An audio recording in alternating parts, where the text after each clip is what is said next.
Good morning, wherever you are, and welcome to the first of the 2 days of Iosh Midlands and East Region inaugural collaborative seminar on the OSH profession. I'm Terry Botts from the Essex branch, and I will be acting as your host for today's presentation. Today we have Neil Patton, a member of the Iosh presidential team, as well as 2 great presenters for you. Now, just a quick housekeeping. Could you please ensure that all your microphones are muted to mitigate any sound issues? And remember, this is your seminar, and as such, please use the chat box. And where you may have a specific question, please prefix that with a capital Q. And we will go into an answer and question session after each presentation. Andrew Needham and members of the Iosh team will be behind the scenes taking your questions. And today's sessions will be recorded and will be made available for future viewing.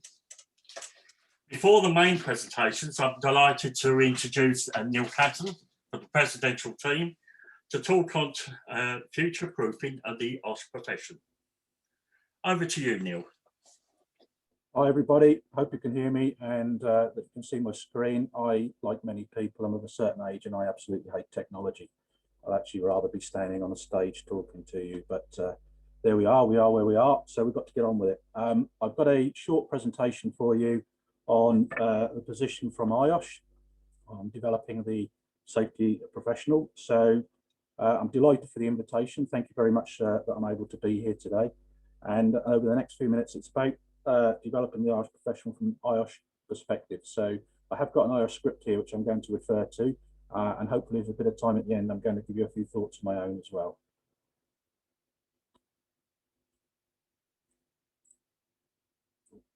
So a bit of positioning really on context, how are organisations responding to the changes in the profession, which is useful background to where we're from. The graphic is a good illustration of what organisations are now doing to respond to the challenges outlined in the Healthy Profit, which was a presentation and piece of research we did a few years ago. It gives context for why Iosh wants to enhance the profession. It's a useful illustration of the changing focus in business on the safety and health function. And what you will see is a clear progression from safety and health being a back office operational function to a strategic consideration. Business now wants safety leaders, people who can be effective in the boardroom as well as operational situations. It wants its health and safety teams to be proactive, to engage, to coach, and to show the way. It wants its safety and health experts to measure behaviours before the accidents occur, not merely reporting to the board on accident rates or lagging indicators, because on their own they're far too reactive, as we all know.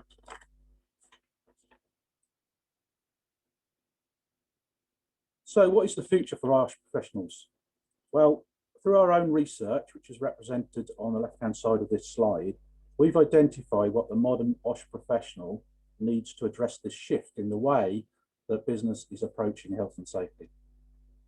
As you can see, we've recognised that it's no longer enough for the OSH professional to be technically proficient in risk management. Organisations need them to hold a range of other skills and knowledge. Our members are now being called on to be innovative, culturally aware, strategic thinkers, influencers, and solution providers. So how can Iosh help? Well, our offer to membership is growing, meaning that our members are receiving a significant return on their or their employer's investment. This is just some examples of what Iosh is doing to develop our Iosh professionals. Our competency framework to help you identify competencies as you require for your role and to plug the gaps where they are. I'll speak more shortly about this. Iosh Mentoring is providing you with a network of mentors to help guide you, or as a mentor, giving you the opportunity to support others and give something back. Future Leaders Community. You can join our network of future leaders and develop and learn together. Our Career Hub, where you can access information about the latest jobs and tips on how to enhance your job prospects. It's a great opportunity to acquire new knowledge and business skills which can contribute to your continuing professional development. Of course, there's also networking and events which have moved online since COVID. And like many other people, I should be glad when we can get back to seeing each other. Iosh membership opens up a host of opportunities to make connections and hear about good practice. And the magazine, of course, where you can get latest news, analysis, and information. So, you know, don't take the wrapping. Oh, there isn't plastic wrapping anymore, it's paper, isn't it? But, you know, make sure you read into that. It's great for professional development. So let's talk a little bit about future-proofing the profession. Iosh recognises that OSH professionals must be able to respond to the needs of businesses. That is why, through Iosh membership, we supply future leaders of both the profession and organisations to the market. We have various routes into our membership, which we empower through a combination of our Blueprint Competency Framework, which supports development, and is assured through our CPD programme. As a vocational profession, it's important that we understand the future needs of organisations to ensure we are preparing individuals to be impactful for their employers and to successfully, personally successful. Therefore, we work closely with businesses, their leaders, to ensure we understand future opportunities and challenges to ensure we remain relevant and valued. As OSH professionals develop, they gain the combination of skills, knowledge and behaviours to be both competent and highly impactful in their roles, benefiting from both the individuals and the organisations. This combination of personal growth and delivery allows individuals to progress through our membership grades and ultimately have their competence recognised as a chartered safety and health practitioner. Let's look to the future. So, future-proofing the profession. Our competency framework. So more about it. This framework sets the standard of skills, knowledge and behaviours of people working in OSH to manage risks and drive change in today's increasingly complex workplace. The framework has 69 competencies across 12 areas, divided into 3 categories. So there's technical competence, covers health and safety law, risk, incident management, and new technical understanding. On subjects such as ethical practice, ethical understanding, human capital, and community impact. Core competence covers good decision-making in the workplace. And behavioural competence includes communication, working with stakeholders, and personal performance. This framework recognises the continuing need for technical competencies, but expands the range of skills, knowledge, and behaviours to reflect the growing influence of health and safety in organisations. It's arguably the most comprehensive competency framework available for the occupational health and safety sector. Let's move in our thoughts to Iosh Learning and Training Solutions then. Iosh is not only a membership body. We are a leader when it comes to developing safety and health training courses. We have a suite of courses which are divided into 4 levels. There are executive, management, core, and professional. These 4 levels, when dovetailed with the competencies, are a very powerful tool for OSH professionals to leverage when considering CPD opportunities and how these opportunities are aligned and desired by businesses. Our tried, tested, and trusted approach is to provide a model which works from either top to bottom or vice versa. We would always encourage adoption of the executive programme first, as this is one of the key ways OSH professionals, in conjunction with the behavioural competencies shown on the previous slide, really start to see themselves making an impact at an operational and strategic level. The management programme embeds the basic OSH skills that non-OSH specific roles acquire. By adopting these courses, you'll see firsthand how the value is being brought into businesses, as well as attaining personal CPD points. Our core programme really supports frontline workers and these professional pillars, where our level 3 Safety and Health for Business Certificate resides has been specifically designed to be practical and business-centric, with lots of tools, tips, and advice on how to thrive in the business environment. So a summary, and then a few of my own thoughts as well to follow. So we're in a changing world of work. Organisations are responding, leading to changes in OSH roles. more collaborative working. Iosh professionals need to build competencies, and Iosh programs are there to enhance the profession. The safety and health profession has played such an important role in shaping the modern workplace. But now we must do more if it's to meet the needs of organisations as they respond to rapid changes in things like technology and working practices. We need a profession that is more influential in business, helping it to shape strategy and culture. So that, ladies and gentlemen, is the formal Iosh position on helping to develop the Iosh profession. I've just got a few of my own thoughts from my experiences, which I'll just add on to the end to help you. So from my perspective, and I've been doing this for 25 plus years, and I know I can hear you shout that I don't look like that's possible, but I do accept that I have been doing it for 25 plus years. I would say these things to you. Keep learning. Take every course you can possibly get. Network to learn from others, and keep building experience. Keep resilient. It's a lonely profession sometimes. It really is. Keep resilient. Certainly, I lost my own way for a while, but never ever give up. We should come back stronger and better.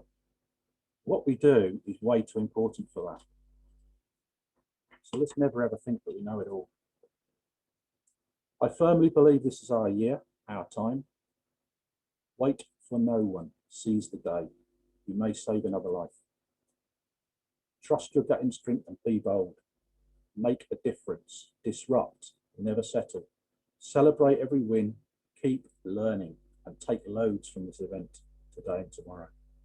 Keep caring, keep sharing, make it happen, and make safety. Thank you. My contact details are on the slide. My name is not Sunita Patel, but the approaches to the VPs have to be made through that route. So I do hope that that is an acceptable start to your great event, everybody. And I shall take my slides down. Thank you, Neil. That was interesting. It looks like there's some interesting developments with Iosh and the Iosh profession. I'd like to also state that every day is a school day, and you know, learning is not just at the beginning; it's continual improvement, and you know, this is what we as safety professionals need to look at, is to develop our skills, not only just in the health and safety, but in our business field as well. That way we can get our Iosh profession onto board levels to make those important decisions. I think that's massively important, Terry. Yeah, massively important. You know, we tend to have been in the foreground, in the background. Now we're coming forward. So no, this is our time. Let's seize it. Let's grab it. Mm-hmm. Have we any questions for Neil at all?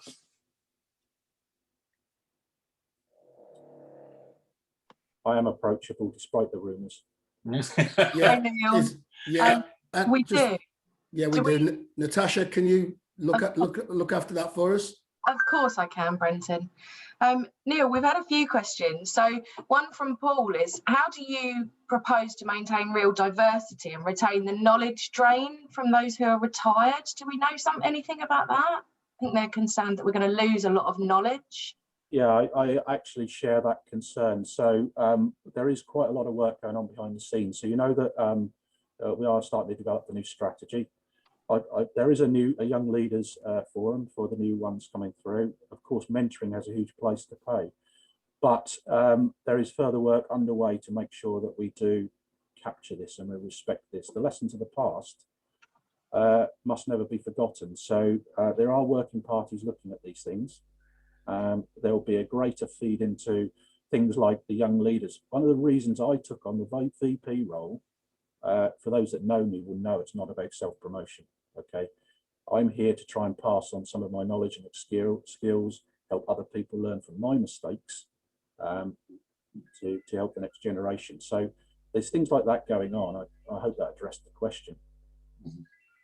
I think that's really important. Making sure that those who are heading for retirement and later in their career are involved in that mentoring program is so important to send to those young leaders, isn't it? Like you say, to learn from experience. Do you know, there's a saying that somebody said to me a long time ago, you don't know what you don't know. Yeah, you've got to go and seek it out, you know. And I've been doing 25 plus years and I'm still learning. And I learn from the young leaders because, you know, they've got great new ideas. So it's a team approach, isn't it? It's everybody has a place. The experienced guys have got something to contribute and the new guys have got something to contribute as well. Let's just turn nothing away. Let's just keep learning and let's seize our opportunity now. Couldn't agree more. Couldn't agree more. And Terry's nodding as well. I'm sure we all agree. One of the other ones on here. So Andy says the changes to blueprint, CPD and grading was expected in April. Do we have any idea when that will happen? I believe, and I'm not integral to staff at the Iosh at the Grange, Brenton maybe to help, but I believe there's something emerging towards the end of the summertime. Of course, a lot of things have been disrupted by COVID, and the teams at Iosh have had to turn their attention to going online with a lot of other things. But my understanding is it's around that time scale. Yeah. But don't quote me on it. And you can cut that bit out of the recording as well if you like. It will come, I'm sure. We've all been delayed with lots of things this year. John Paul, how can senior health and safety managers and directors move from using nominal and NEBOSH as a criteria they are using in employing health and safety advisors? Can you just repeat that one, Natasha? Yeah, but how senior managers and directors move from using nominal and NEBOSH as a criteria for employing health and safety advisors. I think this is probably around the competence model and how those directors and managers can integrate the model of competence into their selection criteria rather than just using letters after someone's name or qualifications. Oh, right. Okay. So, yeah, well, that's about educating industry, isn't it? So surely that's our job to get the word out there, to educate people, to get a place in front of these people, but also, you know, nationally we can do things on that, can't we? We can keep promoting the messages and what it's all about. So it's a massive education process. So there's an ingrained thing here about what it looks like, you know, and my experience is that actually I became a better practitioner by making mistakes and through experience than I ever did from any of my studies. You know, so it's our job, I think, to educate industry. Our job. Yeah. And we've probably got a lot of trainers in the room and consultants who can share the news of that competence model and how vast it is. Absolutely. Especially the contents of soft skills and those sorts of important listening elements that are really important as Iosh professionals. I think absolutely that. And with anything in health and safety, you've got to tell people, tell them again, then tell them you've told them, and then go and tell them again. Yeah, we never ever stop. This journey never stops. Either the learning journey or seizing the advantages from COVID out of this terrible time. I always liken it to driving a car uphill with your foot on the accelerator. You know, you've got to keep your foot down all the time. And when you hit the hill, you've got to push even harder. Yeah, I like that analogy. Jean is saying, I'm self-growth health and safety director without any qualification or diploma. What could be the most benefit Iosh training to be stamped as recognised as a health and safety professional? So she's obviously self-grown into safety director. She's looking at something to back that up. Right. Okay. Well, clearly, professional qualifications, competency rise have a really important place, but there's lots of options out there, isn't there? NEBOSH certificate, diploma, like the new Iosh safety courses, and of course the other safety organisations that are out there as well. So look at the options and the MVQ routes. There's lots of different options to go forward in terms of formal qualifications. Was that answering the question? It was, yeah. And I think also that that almost mentoring program that we've got running, maybe jump into that, even if you're not developing that career, but developing your qualifications. Do you know what? I get a lot from that. I'm actually mentoring 7 different professionals now. And I really, really enjoy doing that. And there's a great way forward for people. That's a great way to share experiences. I couldn't agree more. Have we got time for one more, do we think? Yeah. Time for one more, Natasha. Excellent. Okay. And just so you guys all know, we have got a few other questions, and I know we haven't answered all of them, but we will get back to you later on. So I'm doing some searches on the links between the lean management approach and safety culture. Would we find any workshops or discussions on it if we join the Iosh network? I can't think of anything particularly on lean at the moment. I do have my own personal experiences of it, good and bad, and I'm happy to talk with that person offline if I can help them. Okay. But I'm not aware of anything particularly in the upcoming agenda specifically on lean at the moment. It would be an interesting topic to develop, I suppose, for that. Yeah, well, like all of these things, I've experienced it where it's been good, and I've experienced some real conflicts as well. So if I can help, then, you know, contact through the information I've given and I'm happy to help that. Or it is a subject for another day and I'm happy to contribute to that. Amazing. Thanks, Neil. I'll hand back to you, Terry. Yeah, thanks again, Neil and Natasha, and thanks for everyone who's putting these questions. At the end of the day, it's your seminar, so do ask them questions. And finally, I'm pleased to move on now and introduce the first of our two speakers, Alan Dunn from the East Midlands branch, who will be undertaking a presentation on Iosh Mentoring. Over to you, Alan. Right, thank you very much, Terry. I'll put the presentation up on screen, and that'll get me going and being able to talk through it. So here we go. So as it says there, the presentation's about mentoring, and I know, as Neil has mentioned there, the importance of mentoring, and him personally having 7. I've mentored for many years now, and I've had a lot of pleasure and a lot of glee from mentoring. But we're looking today really at Iosh mentoring, because it's all about Iosh today, and who, what, when and why. So really, as been mentioned, my name's Alan Dunn. I've been chair of the East Midlands branch since the middle of last year, but I've been education development advisor stroke mentor, as it's now called, at the branch for 4 or 5 years now. And that gives me a lot of pleasure, but it also keeps me in contact with what our members want, what they're looking for. And, you know, it's a share and share alike, and we all get benefits from being mentors. But we'll touch on this as we go through a little bit further. So what I wanted to mention really as an opener, stress is very topical at the moment, as is mental health, which can be linked to stress as well, as we all know. So really, what's that got to do about being a mentor? Well, we've all been at work in situations, in business-wise and in studies, whether it's been for an exam or a particular process, and left floundering, maybe not to that level, but certainly asking questions, not knowing which direction to go. And how much better is it if you've got somebody that can befriend you, give you a bit of guidance, give you a bit of support, put you on the right track? And that's what mentoring is all about, really. And it's just so that you've got that guidance, you've got that support, and it helps us all. So hopefully the presentation will encourage all of us that are not mentors to become mentors, and hopefully all those that's working through the different sections, the Iosh categories, engage with a mentor. You'll see the benefits, hopefully. So just bear with me as we go through the presentation, and hopefully you'll have several questions at the end, and be great to answer them for you. Right, so we'll start it off really by saying, what is a mentor? Well, if we look at the Oxford Dictionary definition, it clearly states experienced and trusted advisor, someone who uses their experience and knowledge in a manner that supports the development of the mentee. However, the responsibility for making things happen belongs to the mentee and not the mentor.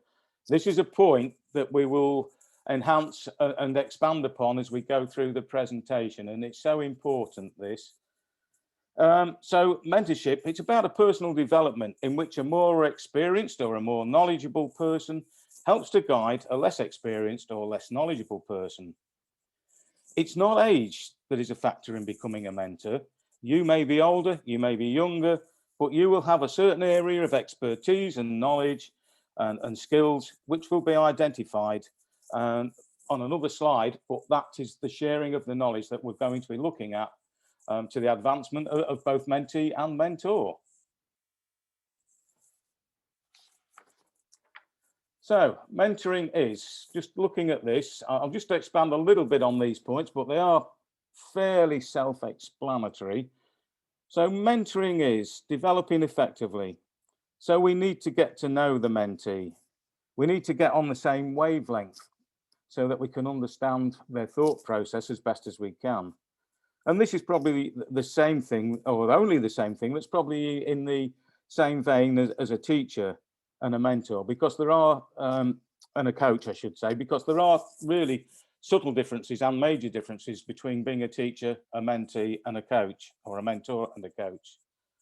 So if we can do this, it becomes easier to identify their needs, identify their thought processes, and give them that guidance to move forward.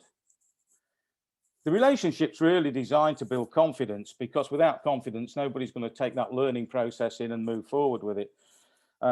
So if we're on the same wavelength and we're able to become friendly, and this is so key to being a mentor, is getting that friendship going, that bond going between one another, because then it's easier to get their confidence. It's easier for them to talk to you so that you can understand their thoughts and processes.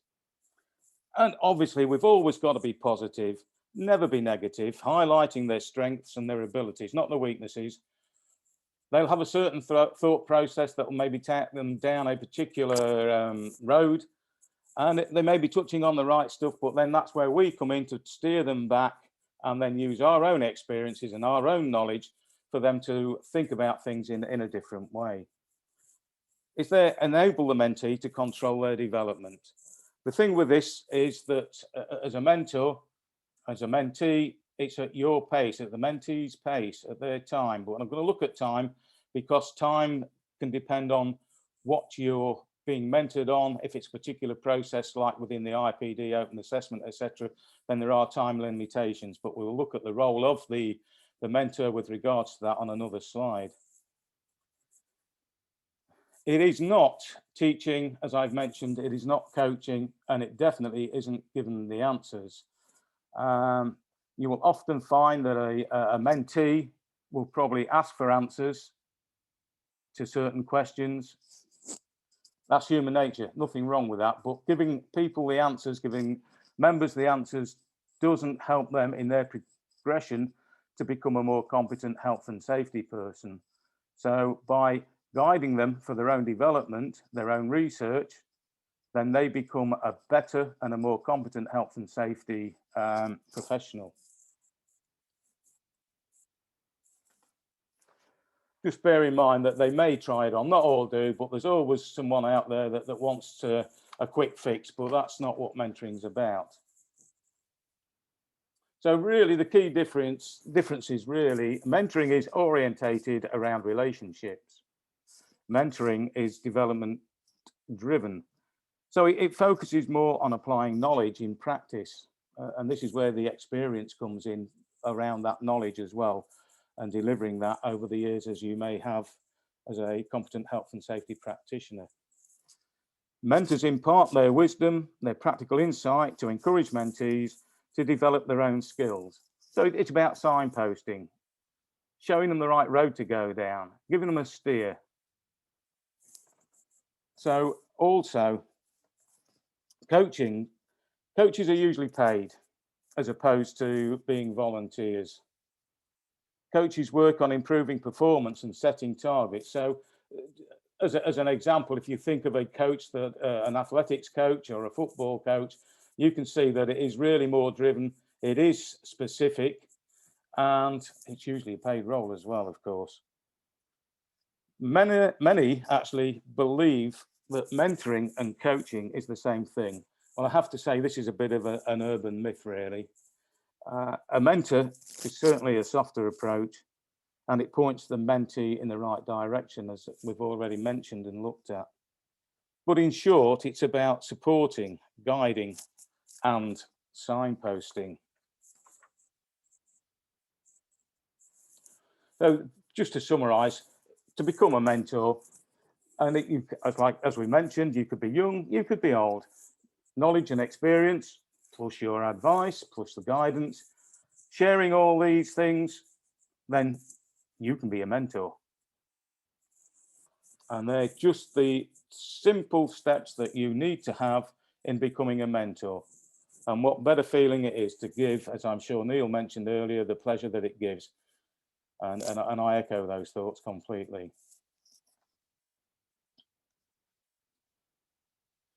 So they're all relevant and needs in answering the mentees, but they must feel that they can ask anything at any time. You know, that's the big thing about being a mentee or a mentor, having that good ear, that listening ear. So what else makes a good mentor? Well, we'll have a look at this because it's quite a lengthy list, but I'll try to just hit the headlines around it, really. So if we look at it, being a good listener for a start, it's so important to let them do the talking. We might be keen and really enthusiastic to show our knowledge and our experience to make them improve and become better health and safety people. But to really get that understanding, we need to have empathy, and we need to understand and require that insight to what their thought process is. So we need to shut up, be quiet and listen, let them get through what it is they want to say, because at this stage we probably haven't got that friendship going, we haven't formed that bond and that understanding of having the confidence to ask anything. Empathy, I mean, that's critical. It's essential that we can put ourselves into the shoes of the mentee. We've probably all gone through these steps ourselves at some point, maybe some haven't.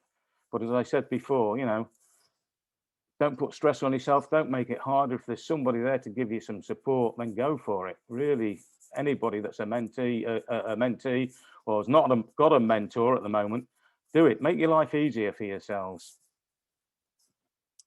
But this helps to get on the same wavelength as well when you've got empathy, and it helps to become friendly with them, which in turn helps methods and ideas that we can help to encourage them to progress through whatever it is the process that they're looking at any particular time.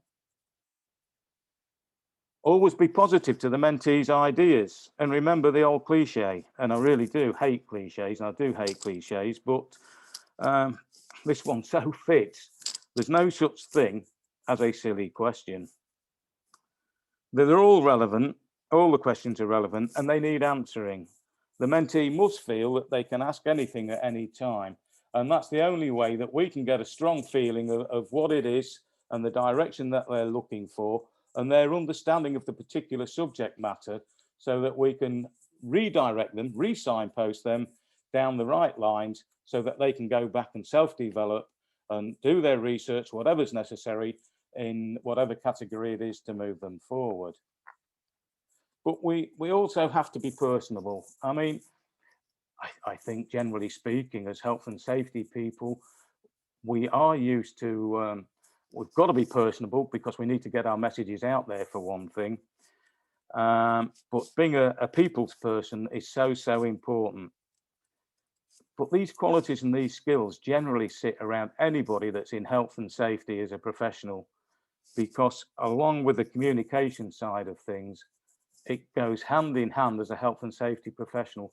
So what I suppose what I'm saying there really is anyone that's involved in health and safety can certainly be a mentor at some point, at some level. Maybe not all the areas, but certainly could get involved. And we'll look at areas where we can get involved with mentoring a little bit further down the presentation. But please don't underestimate the skills that you've got as a health and safety professional, and in turning that into being a mentor. Honest. Well, you know, we can look at the Iosh Code of Conduct, and it's so relevant because we look at integrity, service, competency, and respect. All those areas fit for being a good mentor. It's what's required. So, you know, looking at honesty, maybe just as a slight topic, you've got to be honest with a mentee. You have to be honest with yourself. If there's something you don't know, then you have to say to your mentee, I'm sorry, I know a little bit about this, but I need to go back and maybe research and come back to you. It may be that your skills as a mentor are probably a little bit more honed at research. You maybe have a little bit more understanding about the subject matter that he's asking you on than the mentee has. So don't be frightened to say, sorry, I'll come back to you, and then deliver the results of your research, which will be great. But there might be a time when also you've got to be honest and say things aren't working out. Again, there's a slide that we will cover a little bit later and saying, well, there's a time to call it a day sort of thing. And hopefully that doesn't happen very often, I have to say. Excellent communication skills, you know, reading, writing and talking and being concise and precise with answers to get away from ambiguity is one of the key things that we have to be able to do for our mentees. But again, these are skills as a health and safety professional that we use when we're talking with senior managers, directors, etc., and report writing. So again, there's no reason why any one of us can't become a mentor at some point. One of the key things is understanding the ideas of the mentees. Now, as experienced individuals, we've probably got a lot more experience, being involved in a lot more fields, and a lot of ideas that we could have that could relate to the mentees' understanding. But we need, again, to listen to them so that we can identify what it is they're looking for before we sort of steer them to change their direction of thought, so they get to the bottom of what it is that they're trying to get to, whether again it's a qualification or it's one of the processes through Iosh. So ideas of mentees, don't forget it's their time. They know what they're looking for. They know their thought process, and this is something that we might be able to hone into eventually once we've befriended them, once we've got to know them a little bit. If they've gone off piste after fully listening to them, then that's when you step in, you use your skills, your experience, your knowledge to signpost them back onto the right path. I suppose, in short, understand the ideas of the mentee and get them to think in a different way.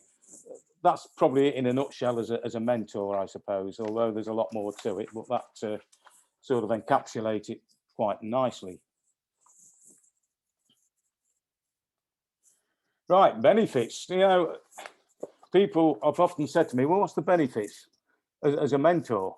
Well, there's several, as there is for the mentee. And hopefully this slide will help to pick out some of the key areas around being a mentor and the benefits and around being a mentee.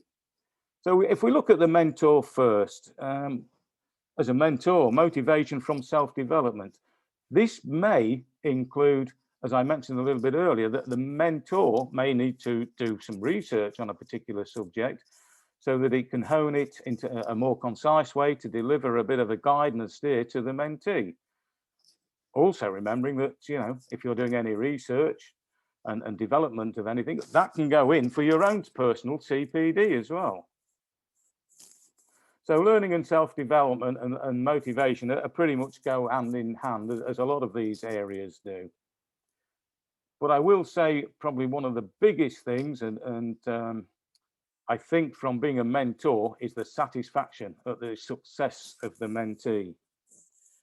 Just think about it. Have you ever took delight in seeing a child or someone you love that opens a gift and it's something that they've really longed for and waited patiently for? Was you chuffed at their glee? I bet you was. Well, when a mentee achieves a goal that they were maybe struggling with, that gives you exactly the same sort of feeling. It's better to give than receive, as the old saying goes. So you're giving them a lift in achieving a goal that helps them to become more competent, to become a better health and safety professional, to widen their knowledge and widen their skill set. So always, you know, it lays at being there, not letting them down. So the responsibility, sort of moving on to responsibility, lays at you. You have got the responsibility of encouraging them, guiding them, but don't forget that the mentee has to be driven individual from their own aspect. It is their development, not yours, but you are there to make sure that they can follow the tracks. And it does need a lot of time and commitment. So commitment equals time and efforts, but the rewards are really great. So really, if we look at the challenge and the stimulation, challenges come in many guises. The subject area, the level of the mentee's knowledge, getting to know what they know, meeting deadlines for the mentees, because don't forget that the mentees, if they're doing the open assessment or the skills development portfolio, there's timelines there. They've paid good money to progress and develop their own education, to move on within the categories of Iosh. So particularly if you look at the open assessment, it's a fortnight slot. So they needed that advice pretty quick. So, you know, we have to be available and pretty much on hand as much as we possibly can do, bearing in mind that we've all got work commitments and life outside of work and personal circumstances. Stimulation at the end of each session, when the mentee has grasped a new understanding, is just something that gives you pleasure. Again, it's seeing the advancement of the individual. It also comes when the mentee has reached their objective and moved on. You think, right, you know, that's great. I've had a hand in helping that individual. I may personally have had a help as well and really appreciated. So it's that twofold thing. So once you've finished with a mentee, you think, right, I really enjoyed that. And then you hit a low spot. So get another mentee and start the process again. And as Neil brought out, you may, as a mentor, have 1, 2, 3, or 4, or in Neil's case, 7. And that's great. But be prepared with the responsibility that I've mentioned and the commitment that you have to afford to that individual at any one time. So really, I suppose, in summary, it's the challenge to get on the same wavelength. It's motivation from theirs and your own development. Identify the potential of the mentee. Encourage them to progress through the different routes and the different qualifications, whatever it is that they're wanting guidance with. Think about the CAP progressions from affiliate through to chartered and chartered fellow.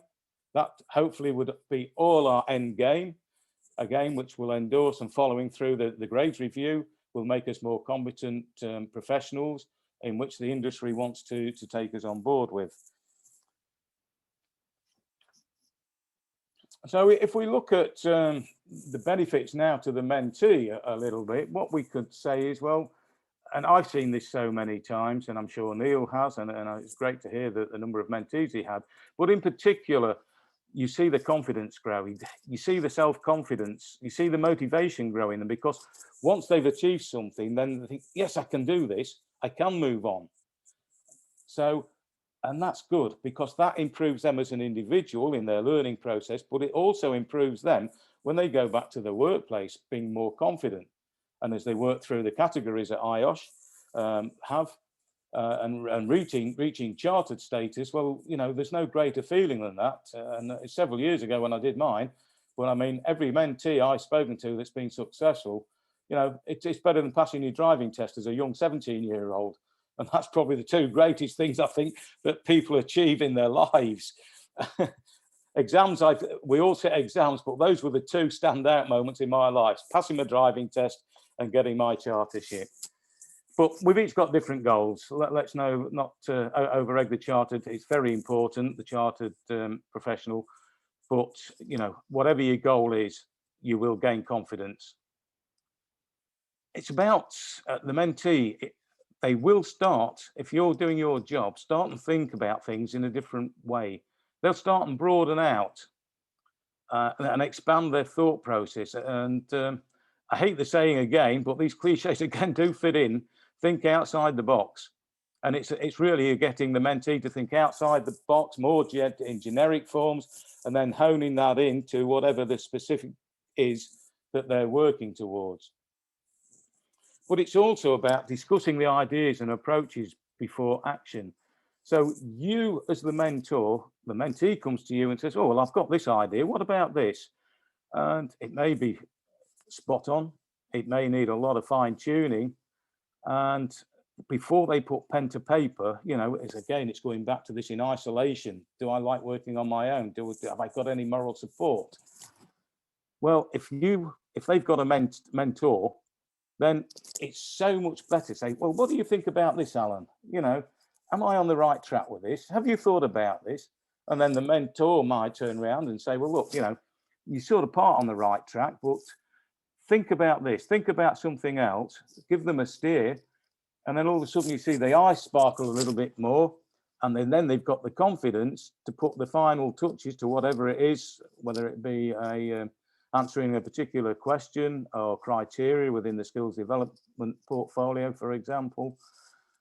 But knocking ideas around is always good, whether it's in the workplace or whether it's in the home or whether it's working towards the Iosh categories. You are a source of knowledge and experience for them to tap into. They actually see you as the expert. They see you for what you think you maybe aren't even, because they think you probably have all the answers. So use that knowledge, use that experience in the right and the appropriate way to keep their confidence levels up, but to share with it so that they can benefit themselves in the workplace and for Iosh. Opportunity to develop skills. Well, as they progress, their skill levels increase, their experience will then start to begin to increase when I can get my teeth in. And that's always good moving forward, become a more rounded health and safety professional. But it's important to give a clear sense of direction. So from the mentor to mentee relationship, really give them a clear sense of direction, not too much at any one time. It's a little step, little by little, make the goals achievable. That's the important thing. They have to be achievable, then people will want to continue. A lot of this is I know it's all common sense and it's probably what we're all familiar with, but I'm just hoping that there's a message coming out from this where you will say, all right, I'm going to engage with a mentor. Oh, I thought about mentoring. I'm going to give that a go now. Because every single one of us can be a mentor at some point, at some level.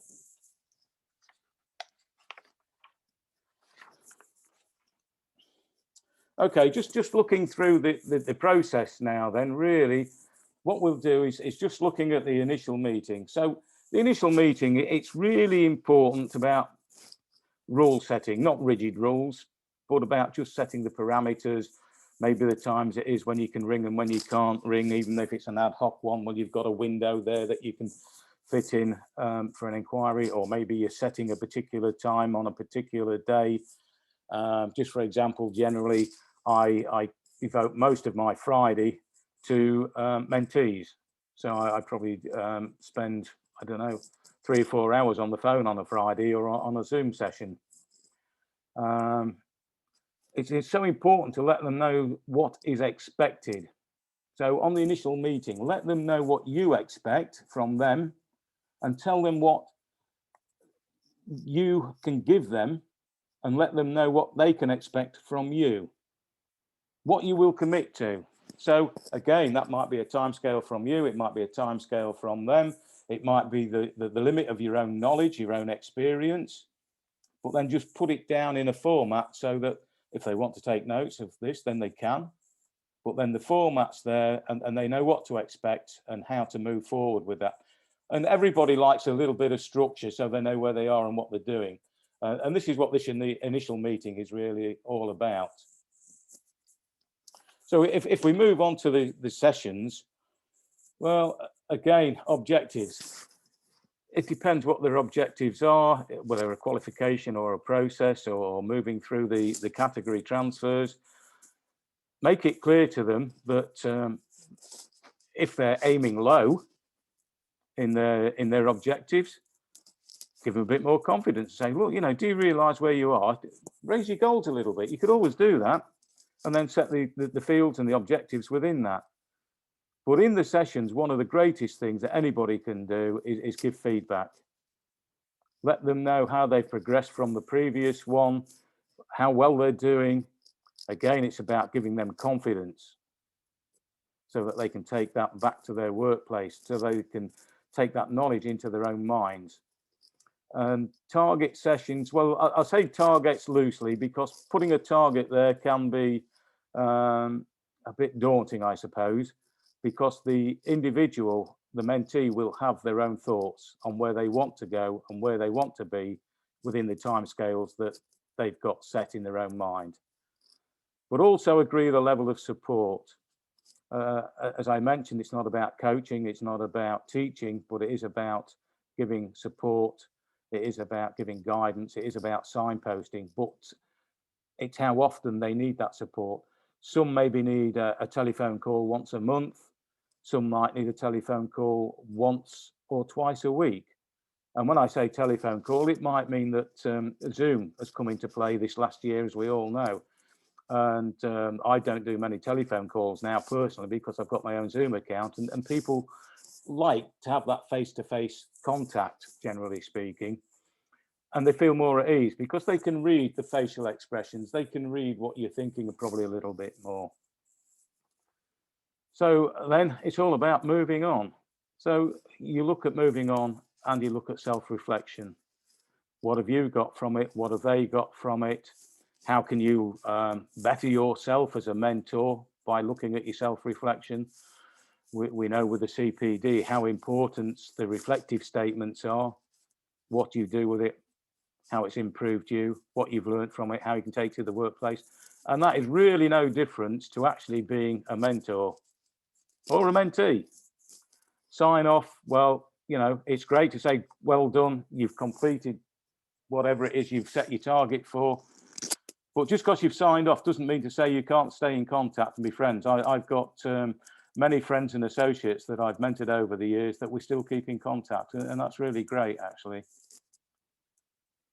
So there might be a time when you need a different mentor because things aren't working out. I've got another slide where I'll cover that a little bit more, actually. So I won't go too much into that at this point. And there's a point in time maybe where the effectiveness of both parties isn't gaining much ground. So again, it's time to call it a day and move on. And there's nice ways of doing this. And there's no point in labouring issues, again, which I'll talk about a little bit further on. So just looking briefly now at the sort of categories, as we can see from the little arrows in the chart, fellow to chartered to graduate to tech and to associate. Now, arguably a fellow, that is the pinnacle, that is the highest category within Iosh. So they've gone through all the different stages, the different processes, or one of the routes, which there are 2 or 3 routes to get to, eventually to get to fellow. But they've got that experience, they've had the time involvement within Iosh and the different steps. So they are in a good place to actually then act as a mentor down the following grades, and chartered to graduate and graduate to tech and tech to associate. But it certainly doesn't mean that anybody else can't be a mentor at some level. So anybody that's at graduate level and somebody's wanting some advice on the steps they need to go to graduate, then great, set yourself up, give them some guidance, mentor them, give them some steer, give them some confidence. If you're a graduate, you obviously can't mentor someone to become a chartered member, but, you know, look at it from the technical aspect to the associate aspect to the graduate to chartered, depending what your subject matter is. You know, you might be an expert on CPD. You may have done the blueprint and your CPD is 100%. You may have had it audited. So you might be a technical member, just for argument's sake, and somebody, a graduate, a chartered level, might be struggling with a CPD and say, look, can you give us a bit of guidance, a bit of a steer on this? And I'm not making light of this because a lot of people ask around CPD type questions and what they can put into. And it's how long is a piece of string question. And there's all sorts of stuff. So this is where, again, the mentor can put the advice to the mentee. So I'm just trying to illustrate here that you don't have to be at the highest category to become a mentor and pass on information, help and advice. So that's just there just to give you something to think about. As whatever level you are, you've got something to offer, is what I'm saying.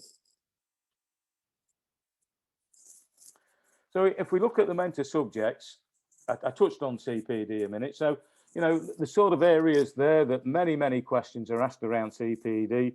What can I put in my CPD? Is it relevant? Does it have to be health and safety? What about the development diary? What about the content, the aims, the objectives? Do I do blueprint? Is that going to help me? What's the content? What's the activities? Remember, all this information is what I get asked regularly on our CPD, IPD clinics. And it's a popular subject matter, I guess, for all the branches really.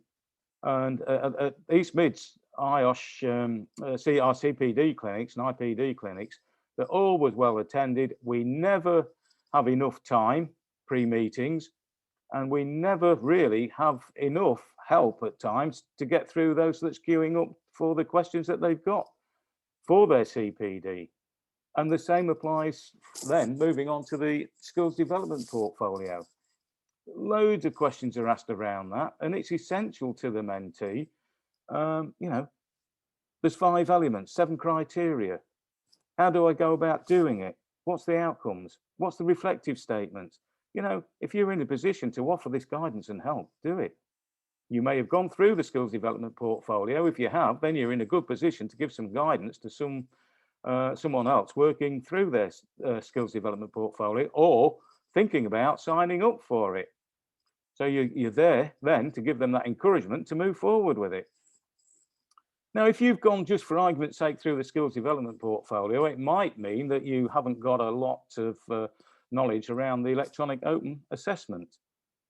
Now, if that's the case, this is where then the mentor again can look and do some research. There's a lot of stuff through Iosh and that you can contact and get that information of what's involved in the electronic open assessment. Speak to people that's gone through that process so that you've got the understanding, then the information and the skills to then become a mentor on the electronic open assessment route. The big thing I will stress at this point with the skills development portfolio and the electronic open assessment, of course, is simply just please be mindful that the grade review, these things might alter slightly. There'll be some process in there. So again, that will probably be down for the mentor to do some research, to do some training on. So that there's a flavour there of some of the steps. So then you can move on to maybe looking at the PRI and the CFIOSH panels, what's involved there. So it becomes a little bit trickier now, I suppose, from the levels for mentoring with this, but certainly from the mentee's perspective, engage with one of these people that have got the mentoring skills around the PRI for the chartered role and also for the CFIOSH. Now, part of the qualification there, I suppose, is best if for the PRIs, if they actually sat on the panels, being a panel member and got quite a bit of experience from that, and also along with the chartered status. So you could ask a chartered fellow, what is it required? Can he give me some steer on what I need to put in for my portfolio? What can I do to take the steps to become that? What do I need to do in my presentation, and so on and so forth.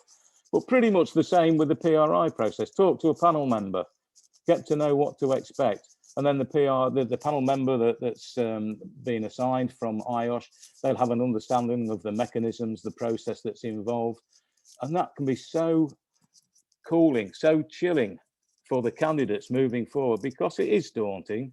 As I mentioned, you know, one of the greatest things you can do is become chartered health and safety professional. It's one of the highest achievements, and it's a very proud moment when you get that qualification. So again, be a mentor for it if you're on the panel. Be a mentee. Get one of your mentors on the PRI, or if you're working from there onwards, same for your CFIOSH. Make all these goals achievable. And there's plenty of mentees available on the Iosh website, on their program, on the mentoring program. So if you want to do that, that's one way forward with that. So just bear this in mind. So we can look really now at the different types of mentoring. So if we look at informal, well, this is a very flexible method of mentoring. And it may be that there's no particular set goals or you know, there's nothing set or nothing that's really in the mind of the mentee. It may be something as simple as they want a little bit of information, a little bit of guidance that might help them in the workplace, in a particular task within their own job. It might be that they want a little bit of advice on CPD, just as an example. You say, well, what sort of activity can you put in there? Often the sessions and the durations are much shorter with no specific outcomes, as I've mentioned. And informal mentoring does enhance formal mentoring and vice versa. So sometimes you can couple the two together, which helps in many ways. Formal mentoring is probably the most common, and it requires regular meetings over a longer period than informal mentoring. So maybe if you've got a mentee that's working through his or her, I should say, his or her skills development portfolio or open assessment, then say like with a skills development portfolio, there's a 2-year slot. So it can be a long-term process, but it's good then to have regular meetings and steps so that you can give them that guidance, that steerance as they need, as they progress through that. Again, it will be driven by the mentee, because they'll know of their availability and their work commitments and time commitments that allow them to progress through the different criteria around that. So formal has got to be structured. The mentee usually will have a goal, i.e. it's the open assessment, it's the skills development portfolio, they're working to chartership, they're working to fellowship, or they're working through the categories from affiliate to tech to grad. Bearing in mind, these again may change with the grade review, as we know, because graduate's going to be certified. So, but the steps will be the same, the information will be there. So it just might mean a little bit more research for the mentor. So just bear that in mind. So where can you get information about being a mentee or becoming a mentor? Well, there's many opportunities within the branch. So go to your local branch, albeit Zoom as it is now.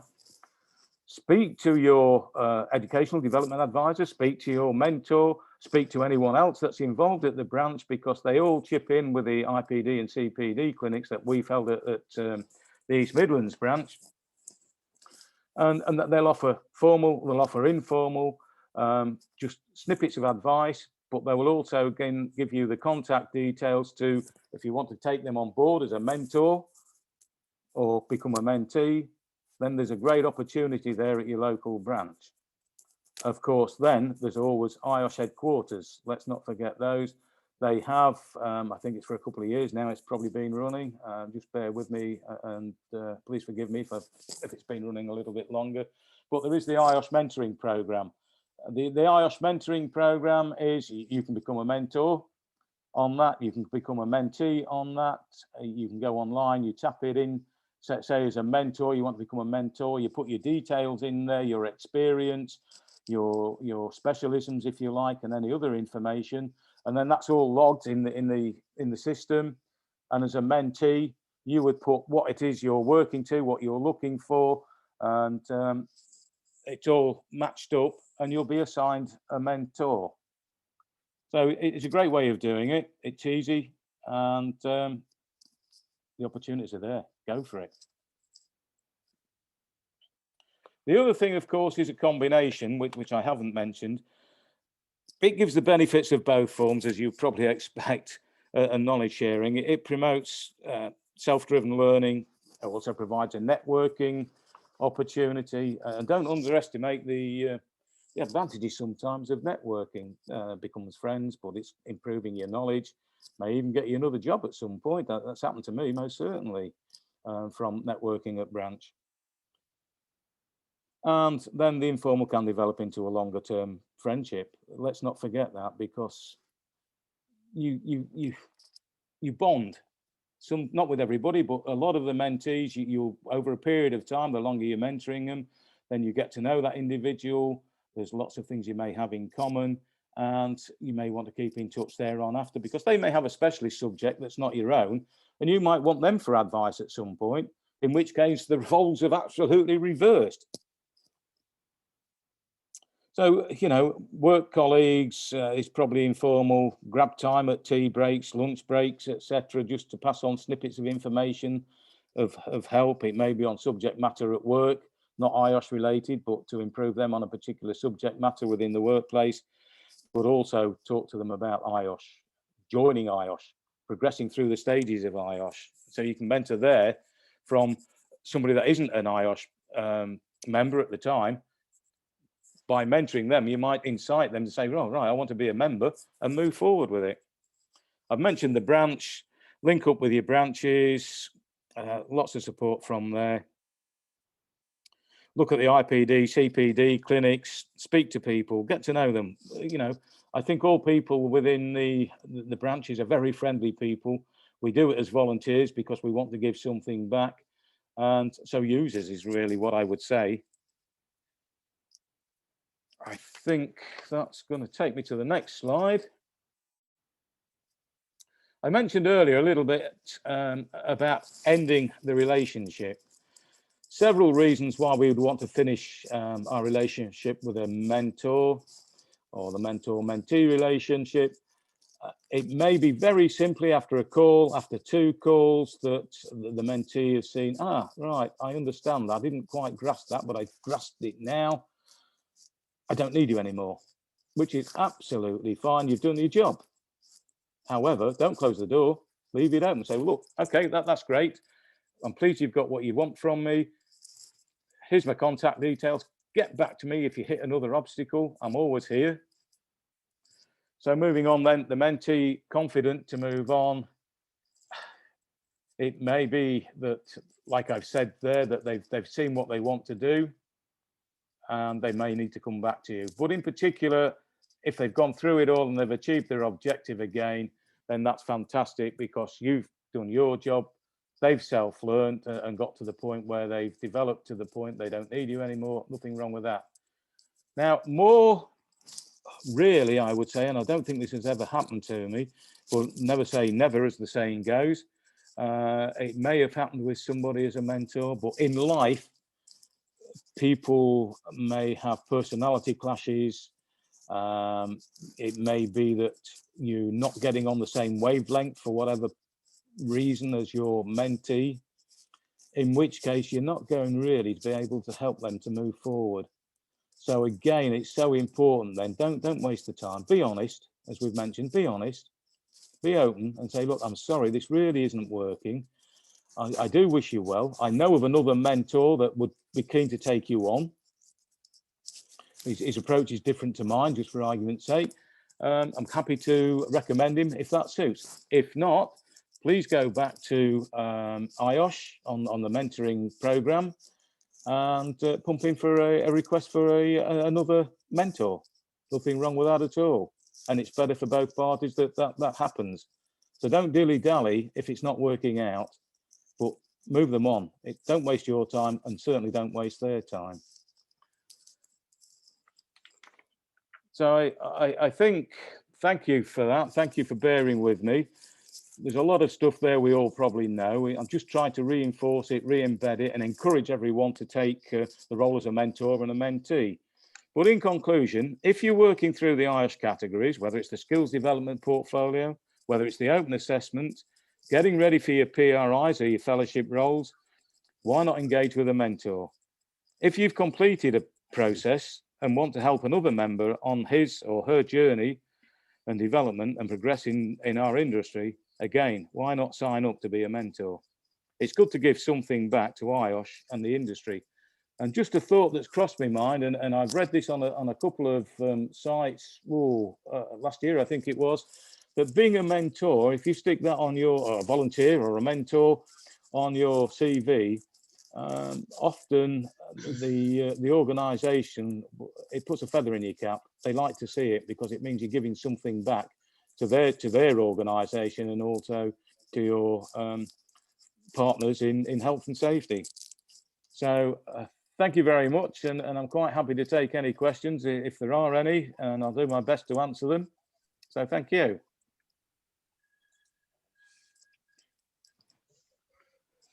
Thank you, Alan. That's rather an informative and descriptive presentation. Obviously, I've gained something from that.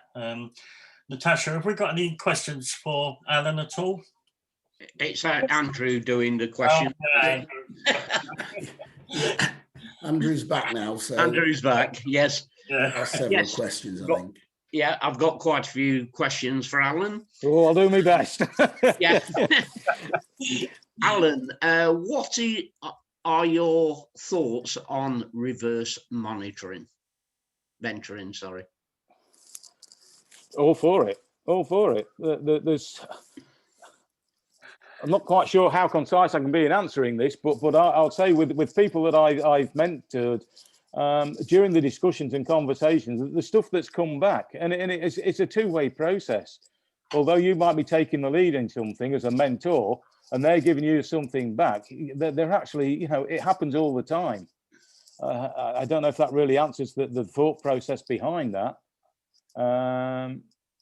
but everybody's got something to offer. If it hasn't answered the question, please come back to me, whoever it is that's posted the question, and I'll try and refine it a little bit more. There's quite a few questions about how you go about getting a mentor for the specific area that you want mentoring on. You know, you may want CPD, IPD, or things like that. Fair question, good question. So two ways really, mainly. A lot, as I did mention, your local branch. If you're not signed up with your local branch or been in contact with them, get in contact with them. They're always pleased to see you, always pleased to hear from you. Talk to, there's probably a number of mentors in your local branch that are on the Iosh program, but also on the IPD CPD clinics that we hold. Talk to one of the mentors, talk to one of the, like myself as a mentor, education and development advisor, go and speak to them. And it doesn't matter, you know, from my perspective, as the educational development advisor or mentor, we cover all those aspects. So you could come to me or one of my associates, one of our other members on the exec team and say, oh, I would love a mentor on this particular subject. And then I might be able to turn around and say, well, I know somebody that's really well versed in this. They're better than I am on this subject. They know a lot more about it than me. That sounded a bit big-headed. I didn't mean that in that sense. But go and talk to them, bring them over, and they'll say, okay, you're interested in moving forward on this. And they will then offer their services there and then. So then you've got that contact and then make the arrangements for either phoning, Zooming, or correspondence, email-wise, whichever medium's best suited to the individuals. Or you could certainly then steer them directly to Iosh. You could make a telephone call to the Iosh membership services. They will give you some advice and steer. Or you can go on, excuse me, you could go online, put your request in online, fill the forms in, and then it will come back to you within an email and a link, so that then you've been given your particular mentor that's been matched to suit your own skills or your own requests, if you like, that the system thinks you're best suited to. So hopefully, never be frightened of asking. And certainly if there's anybody there that's listening today, I'm quite, as I'm sure maybe some of the other panel members are, I'm quite happy if anybody wants to drop me a line, they can have my email address, my telephone number, and I've seen Neil put his thumb up as well. So great, Neil, thank you for that. That's brilliant. So quite happy for, and I'll put my contact details on the chat box shortly, and just give me a call, give me a telephone call, just drop me an email, and I'll be more than happy to support you. Hopefully that's answered the question. Yeah, got another one for you. Following 15 years as a grad Iosh health and safety professional, and I'm now looking to retirement, is it worth going to chartered status at this stage? Whoa, that's a leading question. Well, I depend. It's a very personal question, really. To try and answer it as best as I can is maybe one way to think. Well, right. How far in the future is it that I'm going to be retired? What benefits are there to me personally to become a chartered member before I retire? Now, again, this is very much an individual thought, because an individual might think, well, it'd be great just to finish up my working life in health and safety as a chartered member. I've reached that goal of being chartered. It means a little bit of something special. I mean, you've obviously been a successful health and safety person for many, many years in the role as grad. If it was me personally, but I can't speak for you, obviously, I would want to do it just to say that I've achieved it, because I like setting myself challenges. I like setting myself targets. And I would think, yes, I'm going to try my best to grab that and get there with that one. But really, if you're close to retirement and you really don't want to, then it's not an easy step. The next step isn't easy. There's a lot of hard work and a lot of commitment to it.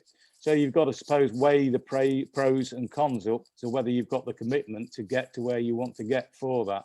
But it's a fantastic feeling when you get that letter through and your certificate saying you're chartered. I hope that helps.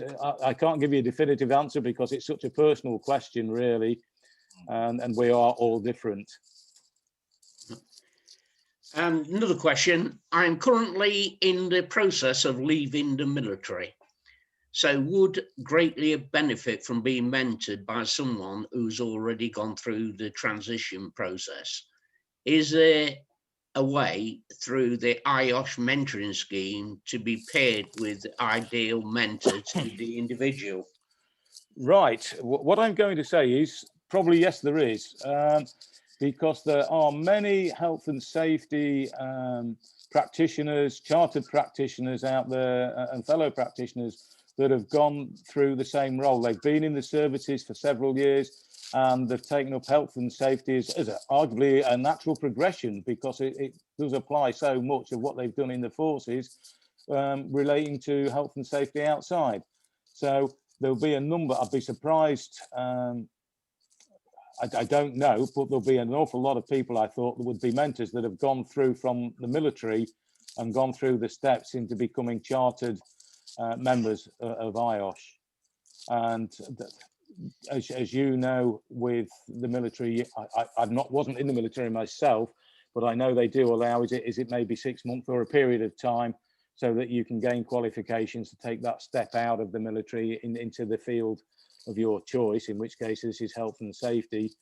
But yes, I mean, the first steps arguably would be to maybe look at doing maybe some of the Iosh health and safety self-fund, or get the forces to pay for your retraining with regards to Iosh qualifications and the courses that they lay down there now that Iosh do, that was mentioned earlier from Neil.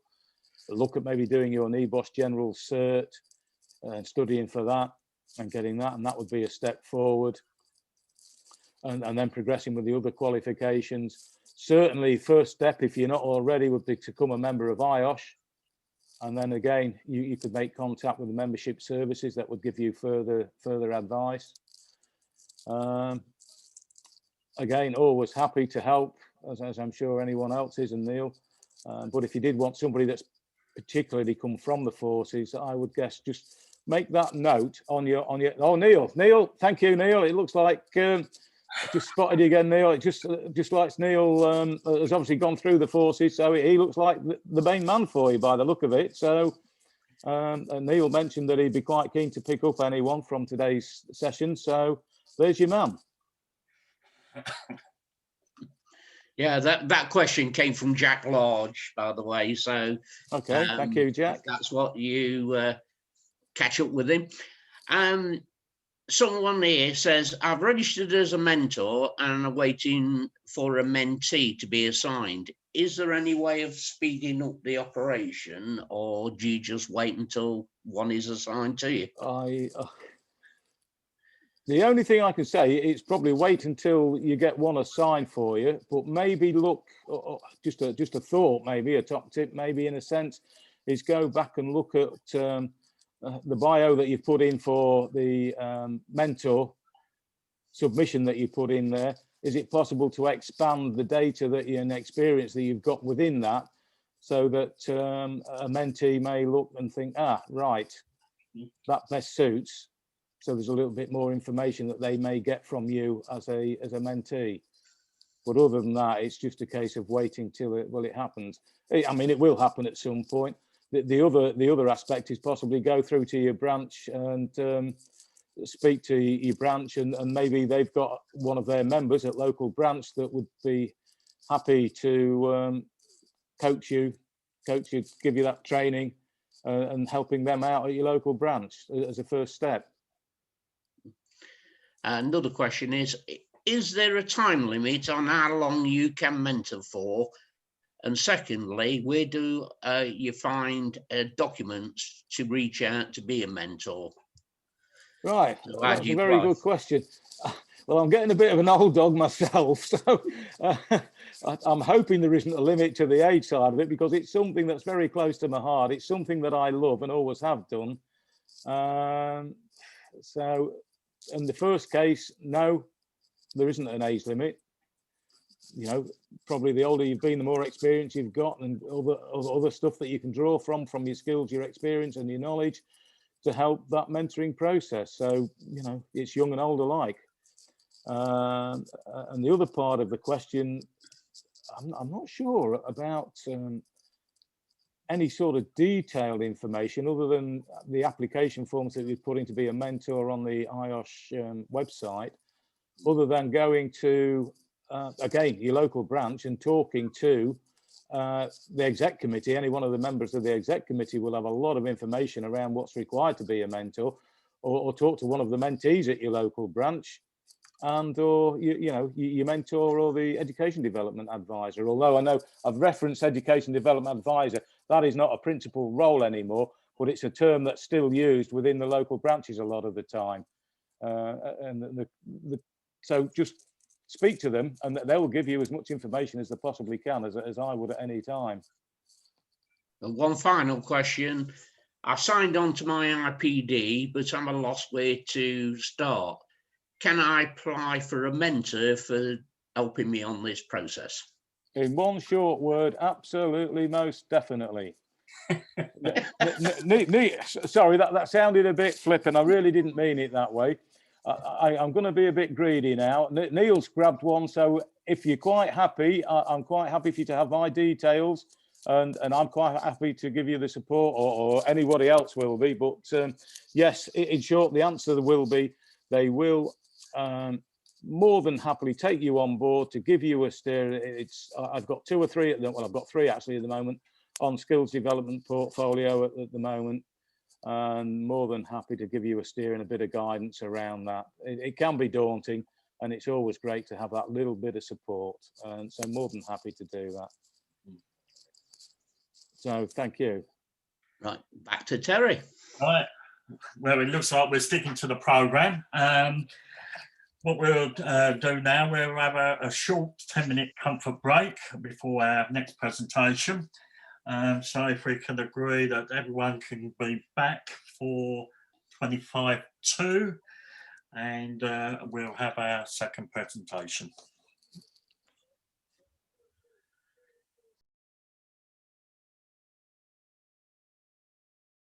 Right, well, welcome back everyone. I hope everyone's had a suitably refreshed after that short break. So finally, I'm pleased to introduce our final speaker of the day, Angela Abbs from the East Anglia branch, who will be speaking on the power skills, the Iosh professional needs, influencing, persuading and presenting. Over to you, Angela. There we go. Hopefully you can all see that. Right, power skills. I pinched that from Louise Hoskins, actually, our president-elect. I was always doing soft skills, and she said, no, call them power skills. So power skills for the perfect Iosh professional. Perfect, eh? We'll see. We'll see. Okay, hopefully my screen will move on, which it doesn't seem to want to. There we go. Right. This is me. Now, this is sort of relevant because if you look at the bottom line there, soft skills are the key to everything that really I've done through my working life. I've got in the middle there 30 years Iosh experience. Neil was saying 25 plus. I think he might be telling a little white lie actually, because he and I are roughly on the same wavelength and sort of age band. So he might be actually not quite admitting to the 30 years, but I had 25 plus there before, and then when I reviewed this, I thought, crikey, it's actually 30 years. So going back, civil engineers, receptionist, estate agent, property surveyor, I worked in social housing and local authorities for quite a long time, facilities construction, and health and safety became the link through all of those, through property, through managing sites and all sorts of other things. Eventually left all of those to set up my own consultancy and training business. And that was that 30 years experience. Iosh has been a huge strong thread throughout, and it's really backed me throughout my career. And now branch chair, part of the construction group, the committee there. Mentoring, now Alan was talking about mentoring. I get such joy out of mentoring, I really do. Yeah, it really is a two-way thing. So to back up what Alan was saying, yeah, just go for it as a mentee or a mentor. We do learn from each other. You know, I've learned skills from the younger ones that I've been mentoring as much as I've been able to pass on some stuff. So, you know, it's a real great thing. And the peer review panel as well. I've recently gone on to that peer review panel, and you really do want to get the best out of everybody. And you see those skills coming through, you know, how people communicate. And really, if you're going for your peer review panel, you know, brush up on those soft skills, see where presenting takes you, because you do need to put yourself forward and be believable and come out and looking really competent, which is what we're trying to do. So soft skills, the key through my whole working life. So 40 minutes we've got. Well, we've probably got less than that with questions as well. So what we're going to have a look at is if I can get my, for some reason, my thing isn't moving. Oh, no, it's not moving. Now what happens? Oh. Right. Excuse me if it jumps about a bit. For some reason, my equipment's not moving as well as it should do. So what we're going to look at is developing those all-important soft skills, or the power skills as we call them.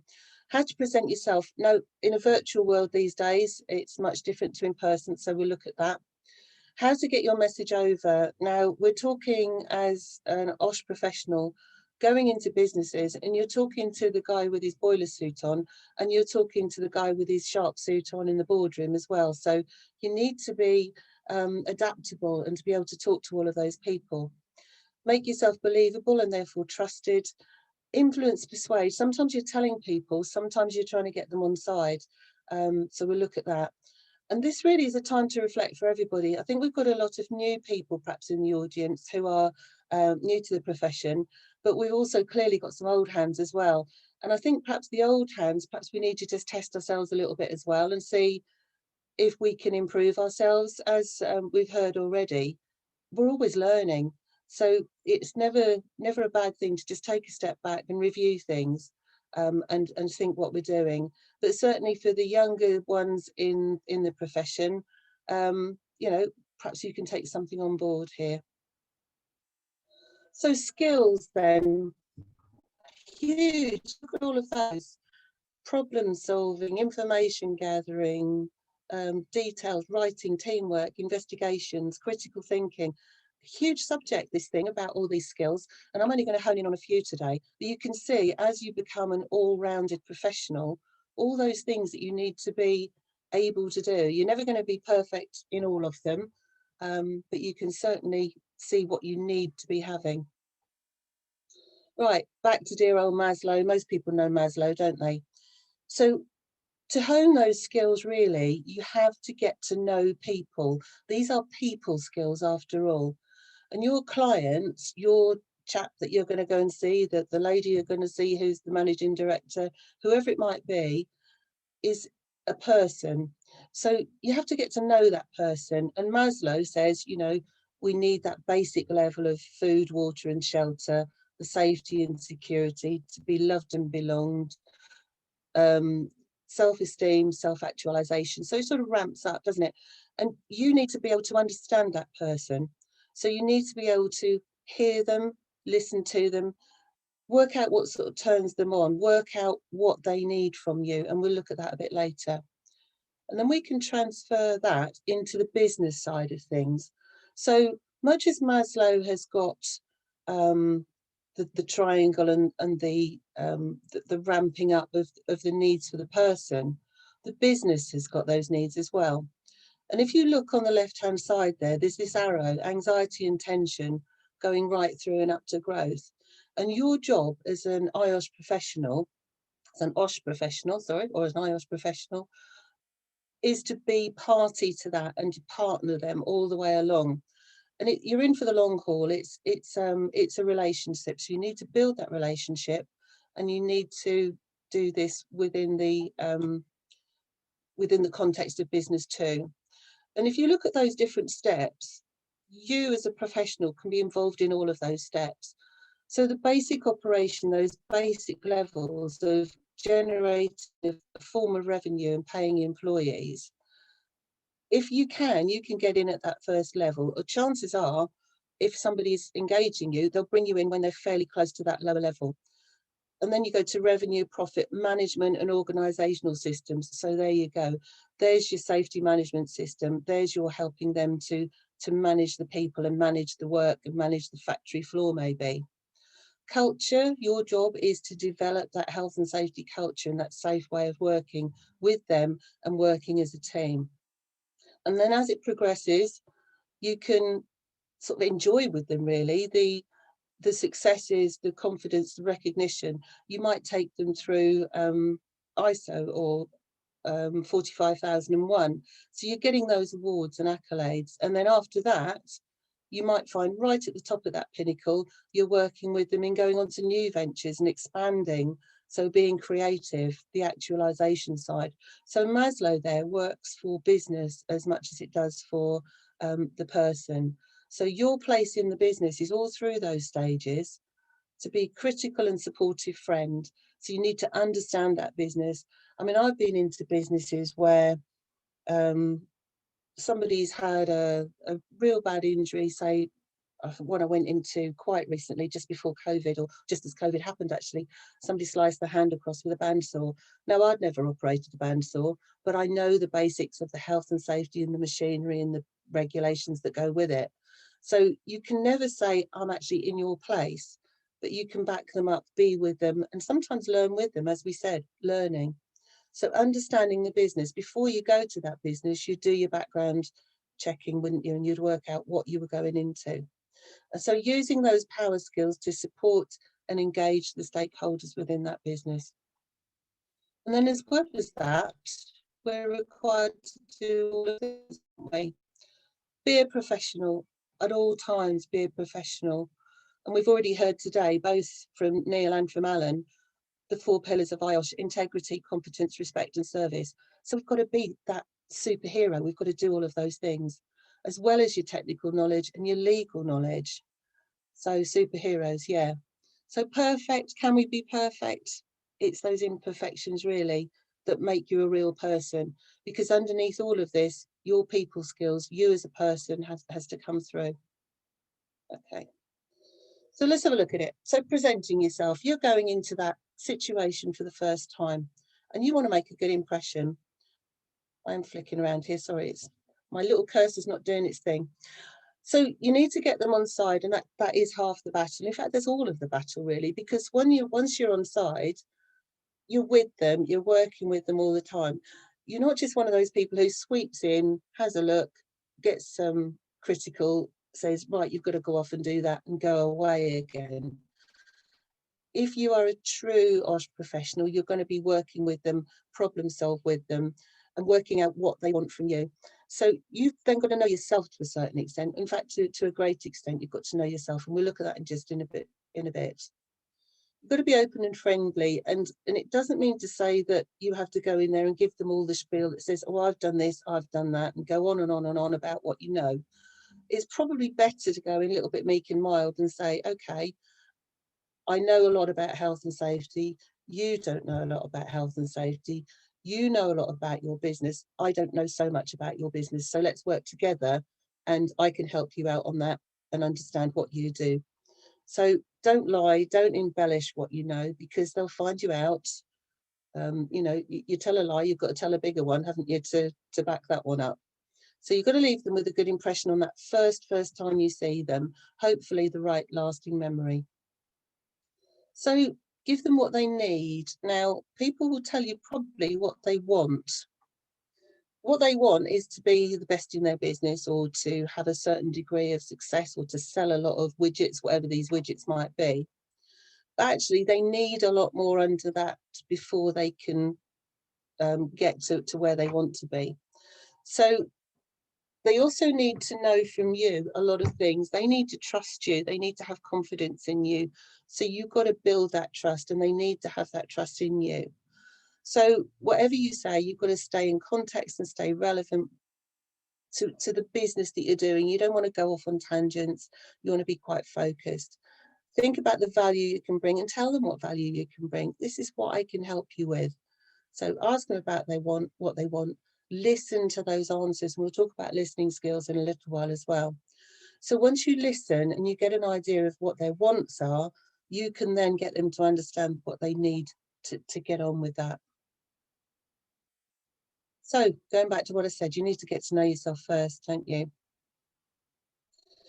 So it's really one of those times you take a good look at yourself in the mirror and get to know yourself, to know what you actually are. Sometimes not what you think you are. This thinking and knowing is two separate things sometimes. What you need to do really is find a friend who'll give you short, sharp and sensible answers, a critical friend that you need yourself.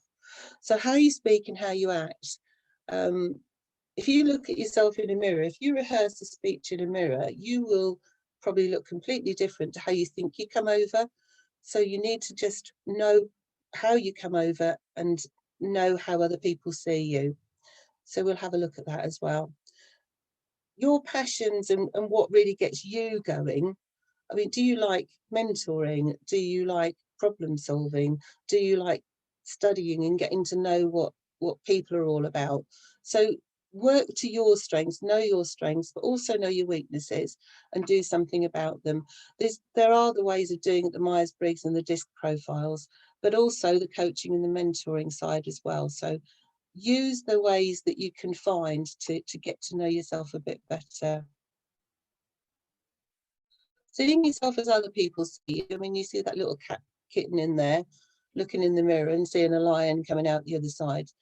Maybe you visualize yourself as something better than you actually are, or maybe you need to aspire to something better than you actually are. Only you can answer that, or your critical friends can answer that for you.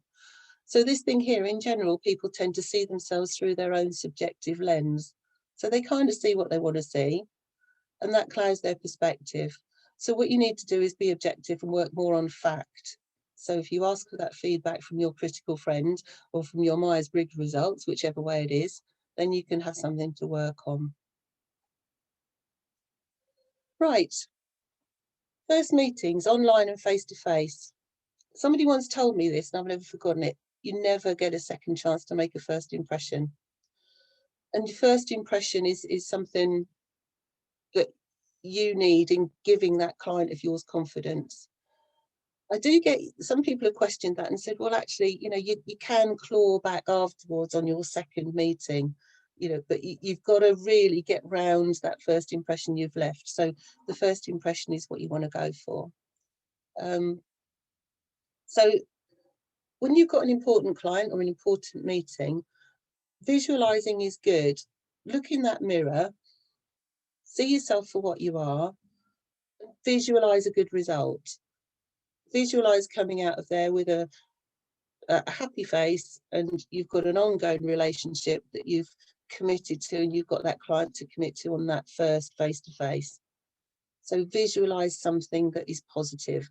If you go in there feeling a bit like a mouse and shaky, it will come over. So you've got to be a little bit of an actor or an actress sometimes as well.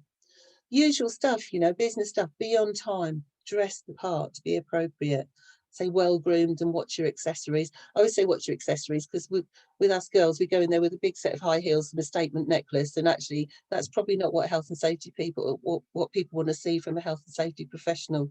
So look at that company culture. If they're a snappy dressing lot, then you go snappy dressed as well. If they're a bit more jeans and t-shirt, I would suggest you perhaps have a jeans and t-shirt but a jacket.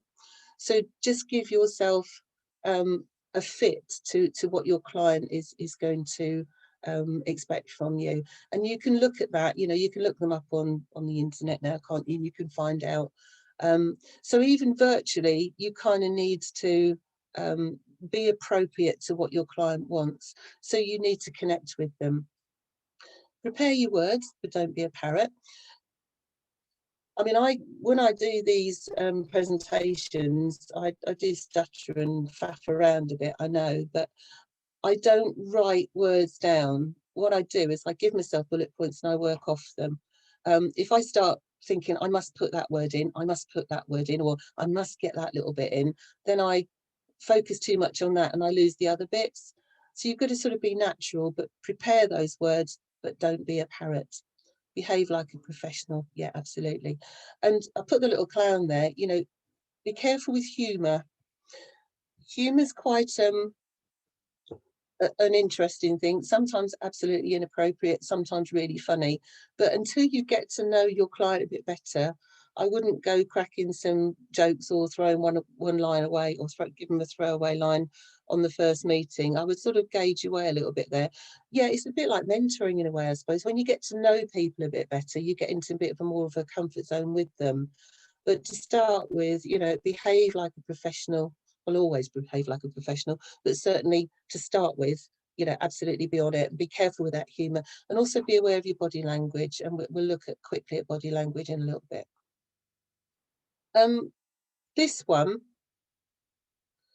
is very much pre-COVID, but if we do go back to handshaking, I'm not sure as I will actually now, knowing what I do.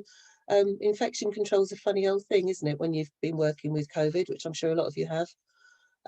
You know, I mean, coughing, and then hands with someone, and then you go and get a sandwich at lunchtime with the same hand, or somebody's been to the loo. Maybe not. I'm not sure that handshakes are actually in anymore. But if you do go back to handshaking, and something I learned about handshaking, that there's 4 different ones there. You've got what I call the double hander, which is embracing that person with both hands, with one of their hands in yours. That can be quite dominant actually, but it also can be, I'm so grateful. You know, so you just think what message you're giving if you do shake a hand. The dominant one, if you come over the top, it makes you the dominant person. The submissive one, if your hand is receiving and they go over the top, then you're kind of giving in to them, and then you just get the wet fish. The wet fish is just not what you want, is it? I know if you've ever shaken hands with somebody and they go, ugh, like this in the middle. And you think, oh, there's no power attached to them. They're not confident. They're probably a little bit strange even. And certainly when you're a woman in a man's world, which, you know, a lot of construction sites maybe are, if you're going to shake hands, you don't want to be all limp and pathetic about it. You need to be on an even keel and come at them and say, hi, this is me, and I'm even with you. Elbow bumping, this is what we're doing these days now, isn't it? I'm not sure how professional that even looks. If you've seen Boris Johnson do it on the news, for instance, yeah, do it, but you still got to be within 2 meters, haven't you, to do it? So just think about how you greet people. I mean, standing back, nodding your head, hi, how are you, is plenty good enough now, as long as it's done, you know, with your shoulders back and looking proud. Okay, I'm going to ask Natasha here to launch a poll. Now, this is hopefully a little bit of fun for you. So I don't know if you can do that, Natasha, can you? There's some little things here that I just wanted to say yes or no to. And this is about me sitting here at the moment. Now, do you or do you not know that I've got my other half sheepskin slippers on underneath this desk? Who's to say? So I always dress for work when working at home. I only make an effort if there's an online meeting. I only make it, this is number 3, in an online meeting, I dress my upper half only. I'm not saying what you've got or not got on underneath, but you know, I just want to see what people think here. And there is a message behind this, but be honest. So when we're ready and when we think it's done, we'll take that as a result. Perhaps Natasha, you could tell me when it's a result. Of course I can, Angela. We are around 55% at the moment, going up. People are still answering. It's taking them that long to say yes or no to whether they're dressed properly. I don't know. It takes thought. Maybe people are cautious about what answer they give right now. This is totally anonymous. We don't know who you are. Very interesting questions, though. I just did it for a bit of fun, really, but actually there is a message behind it. So 67 have voted, 67, 68%. Here we go. Come on. Just a few more. So I always dress for work when working at home. I mean, that's hoping you do get dressed, but you know what I mean by that. I only make an effort when there's an online meeting. In an online meeting, I dress my upper half only, hoping you've got something on the bottom half. Was there another question? There was another question there as well, wasn't it? Oh yes, this is the one as well. I prefer not to have my camera on in a meeting. So yes, if everyone scrolls down to the fourth question, answers that. Yeah, and then I nearly missed that one as well. Should be so yeah, there are 4 questions. So I prefer not to have my camera on in a meeting is number 4. 75% voted. We've got several abstainers here. We have. I think we're almost there though, Angela. I think you should have a reasonable response Okay. there. Would you like me to end it? Yeah, that's fine. Do some results. So some results, please. There you go. You should be able to see them. If you want me to, do you want me to share those? Yeah, please, so we can all see them. There you go. That's lovely, thank you. Okay, so I always dress for work when working at home. So 28% are saying yes, 72% are saying no. I always think when I dress for work, I kind of put my professional kit on. So if you go out to visit a client, you kind of dress as you would dress for the work, if you see what I mean. So, you know, you've got your professional kit on. So if you've got something important when working at home, when you're online, I would suggest you actually do make that effort. And this is male, female, it doesn't make any difference. Because you've got this obligation, in effect, to look professional. If you're giving advice to someone and you're there in your Dan Dare t-shirt or your Dennis the Menace t-shirt, what sort of clout do you hold? Just a thought. So the 72%, I forget you've all got your Dan Dare t-shirts on, have you? I only make an effort when there's an online meeting. Online meeting, yeah. So a lot of people are being quite honest here and saying, yes, they only make an effort if there's an online meeting.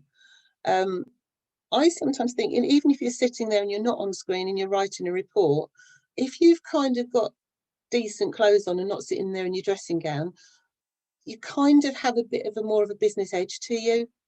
Certainly that's the way I feel. Other people might say, well, actually, my dressing gown makes me feel comfortable, therefore I'm more comfortable in doing what I'm doing. But just a thought as to how you kind of gear yourself up in the world where we're not actually seeing people as such. This one, I just put it in for a laugh. In an online meeting, I dress my upper half only. Ooh, I wonder if we're all telling the truth there. See, do you know if I've got my other half slippers on underneath the desk or not? Actually, there's my other half slippers, but they weren't necessarily off my feet. So yeah, think about that. Again, it's a case of presenting yourself, isn't it? And this one, the last one, I prefer not to have my camera on in a meeting. A lot of people are saying yes, a lot of people are saying no. Now, I'm going to reverse that and say, from a trainer point of view, or from somebody who's holding meetings point of view, and you're trying to get some sort of feedback in this virtual world, it is so important to see faces. Even if you're just getting a little bit of a nod, that really helps you when you're presenting, because you know you're getting that message through. I mean, if I was in a training room, I'd be saying to people, what do you think, Natasha? What do you think, Terry? And you'd be able to engage them. But you can't do that when you're presenting to 70 people or 80 people online. So just having the camera on and seeing that odd little nod really is motivating for somebody who's trying to present. And I think as well, if you're engaging in a conversation in a meeting and you can all see each other, even if it's only a little meeting of 2 or 3, and if you've been in a meeting of 2 or 3 where 2 have got the camera on and 1 hasn't, I find that quite difficult. I don't know how you'd all feel about that, but it's just a thought there, just a bit of fun. So just about presenting yourself, really. That's lovely. Thank you very much. So we can take that offline. Right. So working at home, there she is with the slippers under the desk. My thing is definitely jumping about, sorry about that. So dress the part then, meeting or not. Now, turn off notifications and silence phone. I mean, I've got my phone here and I've just killed the sound for now. And turning off notifications at all as well really helps you. If you really need to concentrate, just kind of prepare yourself for that. Limit multitasking. Now, I've been in meetings where I know damn well that somebody behind the scenes is writing an email to someone else, and you know that you haven't got their full attention. So if you can limit that multitasking to concentrate, that would really help everybody. This is a difficult one online. It's listen and don't interrupt. You put that hand up, don't you, on an online meeting? If you listen and don't interrupt, you really want to get your point over, and you really want to get your point over, but listening skills are so key, whether it's meeting someone face to face, having a straightforward conversation with them, or in an online meeting. Microphones and video on or off, we've sort of spoken about that, and just be aware of. And also having everything to hand. I mean, I've got my notes here, I've got my presentation here, I've got the agenda here for today. Doesn't make me perfect, as we say, perfect, but if you've got everything to hand, then you haven't got to faff around and make lots of noises with your microphone while you're doing things online. And then when you go face to face, you know, if you haven't got notes with you, you haven't got previous stuff with you. So practice, prepare, as it says, fail to prepare, prepare to fail. And anybody in the military will know about the PPP one, won't they? It's poor planning. I can't think what it is now. It's poor planning, which I've just said, which is very rude. Somebody will tell me. Go on, Neil's in there somewhere. He'll tell me what that means. I think you're putting that on there and I can't remember it. Sorry about that. But anyway, pardon? Say that, Neil. I can't say it all because it's rude. No, you can't say the first one, can you? I'll share it later. It's all about poor performance at the end anyway. Okay, right. So treat virtual and face-to-face the same then. Trying to get my thing to work. So creating that professional environment and having a quiet room, so difficult at the moment when you've got kids, you've got things happening around. I mean, the number of meetings I've been in recently where you get somebody knocks on the door or the postman calls and he's trying to deliver a package. It's very difficult. And this morning I've just said, right, you know, if the postman arrives, I'm not coming away from here while I'm presenting. Keep your background uncomplicated. If you need a corporate background, yeah, use it. Watch your lighting as well. Now, your lighting when you're presenting yourself, you don't want to have the sun coming in through a window where you've got a nice line of sun across your face. You want a little bit of subdued lighting. You're better to be lit from the front. And sometimes just putting the light on and shutting the blinds, just test it out, always test it out. So when you get that first impression, you see something that looks good. If you can use your laptop, not your phone, we're getting very dynamic now, aren't we, in the way we work. But sitting on your phone in a car, yes, you can do it, but is that the right image to give on your first professional meeting? Pre-flight checks, yeah, check that things work, check your microphone works, check that the audio works. And the best thing to do is look at your camera and have your camera fixed just above your eye level. So you look slightly up towards where your camera is on your laptop. I mean, I'm now reading stuff off the screen, but looking at the camera is the best thing you can do if you can. And if you get a meeting where you've got all these windows down the side, address the camera and just glance at those people down the side of the screen. Although you're only looking 6 or 8 inches across on a screen, it actually looks quite a lot. I mean, if I'm looking now down here, I'm now looking at Natasha in the corner of my screen. If I now look up here, I'm looking at the camera, but actually it's only 6, 8 inches or so, but it does make a difference when you're presenting and when you're trying to talk to people straight. So the other thing here is put the dog away. Yesterday I had a meeting and the cat was the main centre of the focus actually, and it took the focus right off the meeting. I do have a dog, Natasha has a dog, and I know a lot of other people have dogs, and today I've shut her out. Yeah, when you're doing sort of general work at home, fine, no problem.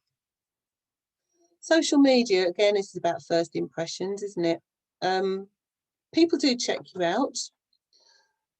I would choose your usernames wisely. I'd have, if you've got a funny one for your normal stuff, have a different one for your business stuff. I mean, in jail and out soon or intelligent zombie are probably not the best impressions you want to give someone. And people do check you out, so perhaps don't put the last office party on the social media. Just a thought. Nobody looks good, do they? When they've had a few.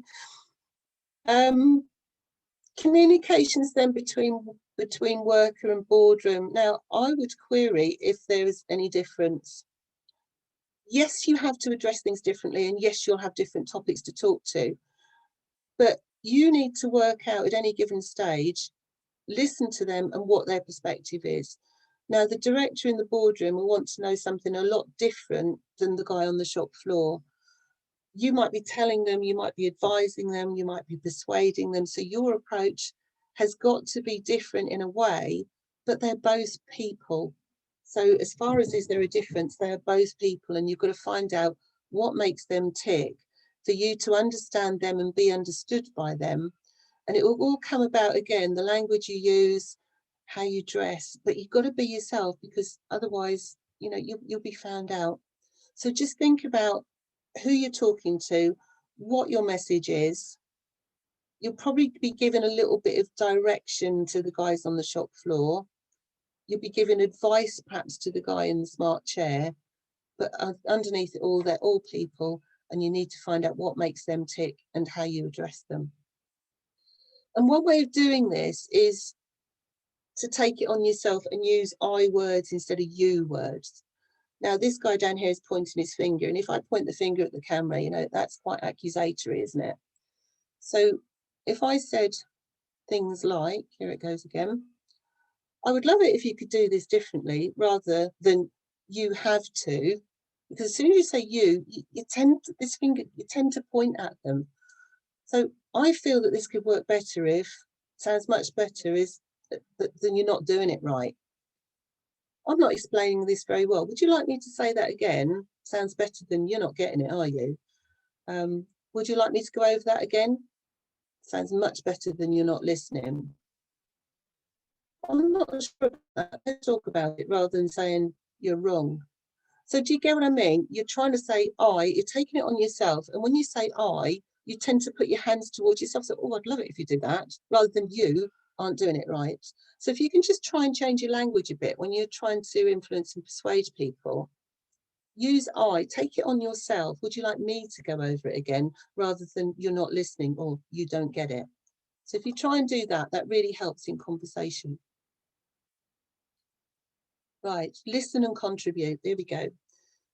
Listening, contributing, two-way thing, actively listening. Now, actively listening is not just using these, it's listening with your whole body. It's the way you turn your head and nod and appreciate what people are saying. So you're listening with your whole body, not just with your ears.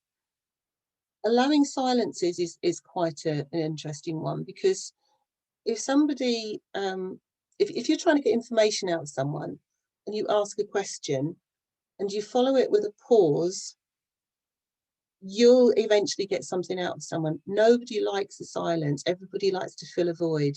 And it's very difficult for yourself to hold that back. So if you say, how do you feel about that?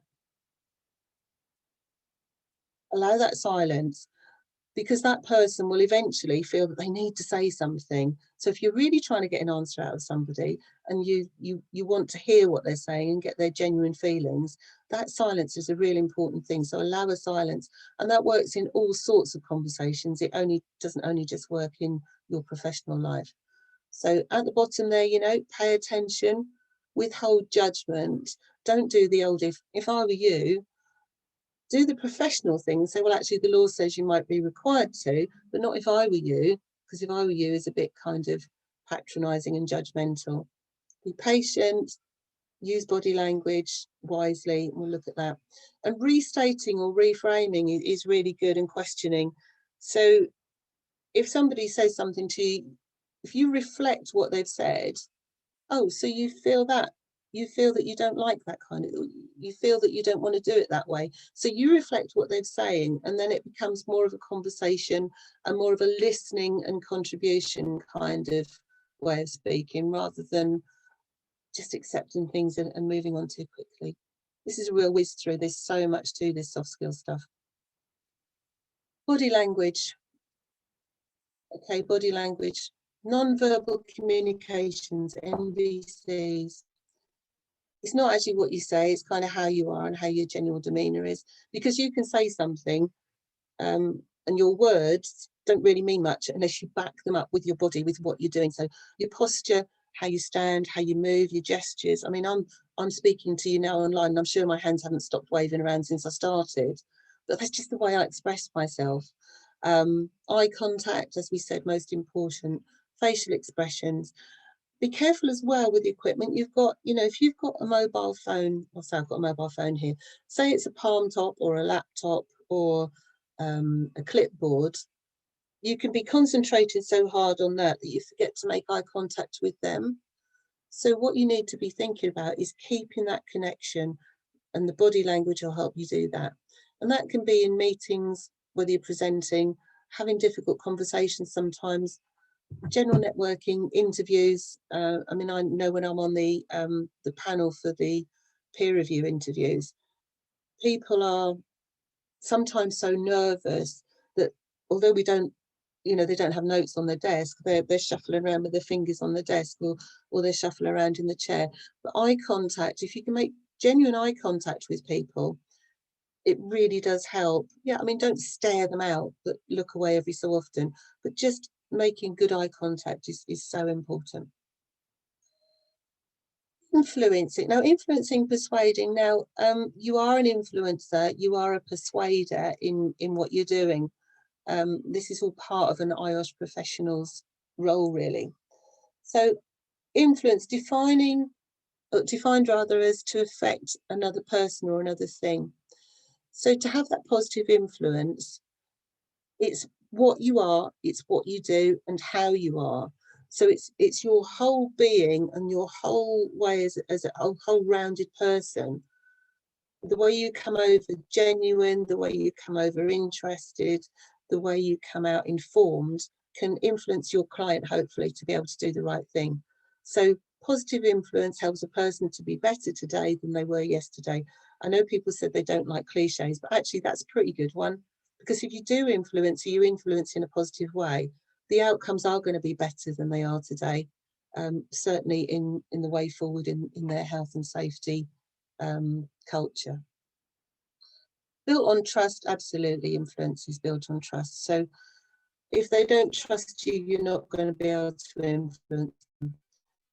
Reliable through consistency. So, you know, don't be wibbly wobbly one day and really firm the next day.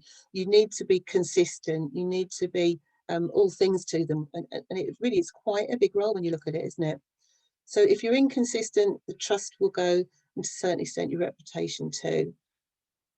Assertiveness is good without aggression. You know, you can be quite influential without being aggressive. You don't want to come over and do that, like I said, the I and the you words a little while ago. You must do this. But I feel it'd be better if you know, if you say I instead of you, again, you're not being aggressive. Flexibility and honesty, we've already spoken about those today. Honesty, absolutely. Actions rather than argument. Now, you can use words as long as you like, but unless you illustrate them with something in their workplace, you could tell them that they need to have the best management system, they need to have the best risk assessment. You can do it all in words, but until you actually demonstrate it to them and show it means something in real terms and in real life, it doesn't mean a thing. So illustrate, you know, you can illustrate with stories, you can illustrate with real work situations, but don't use words too much. Try to illustrate, try to put it in context, and try to make it something that really means something to them in their workplace. Again, listening all the time. Persuading, slightly different to influencing. Persuading is selling in a way. It's visualization again, but it's leading your client to visualize where they want to be and then showing them how to get there. And it works out on, we've already said to them, work out what their wants are and then convert them into needs. So needs are absolutely essential things. Desirables are the wants. So whilst they might like to have, you know, the best business and the fast car that goes with it, the needs are the stepping stones to get there, and they need to, and you need to be able to tell them what they are and to help them through. I feel as I'm going through this so quickly because I could elaborate so much, and face to face I would love to do it so much easier. So persuading again, enabling them to see, not telling them. You can tell someone to the blue in the face, but you need to get them to understand. So not I will tell you, but I will persuade you. So common grounds and understanding of what motivates them helps. Converting that to their needs. You have to get to adapt to the personality of your clients to get there. So going right back to Maslow, getting to know what makes your client tick will help you to work with them. And then when it comes to, you go away and then you write up your report, persuasion also goes in the writing as well. So when you write your report, you need to give them the position now, give them the position of where they want to be, you know, less accidents, more profitability, happier workforce, all cliches that we know, but that they're the real thing, aren't they? So put it into perspective, tell them where they are now, where they want to be, and give them those stepping stones along the way. So persuasion comes in writing, not just in verbal form. So going back to being a critical friend, so back to where you are in that organisation. So your place in that professional's business is all the way along that road. And with those soft skills, you can help them get there. You're in for the long haul, you're building relationships and you're using those power skills. As I said, I've really glossed through them today, but you know, in depth, you could do them a lot different. And I'm quite happy to do those with anybody who wants me to. So in short, hopefully in our time, I'm not even sure how I'm doing for time, but I know we've got questions probably to come.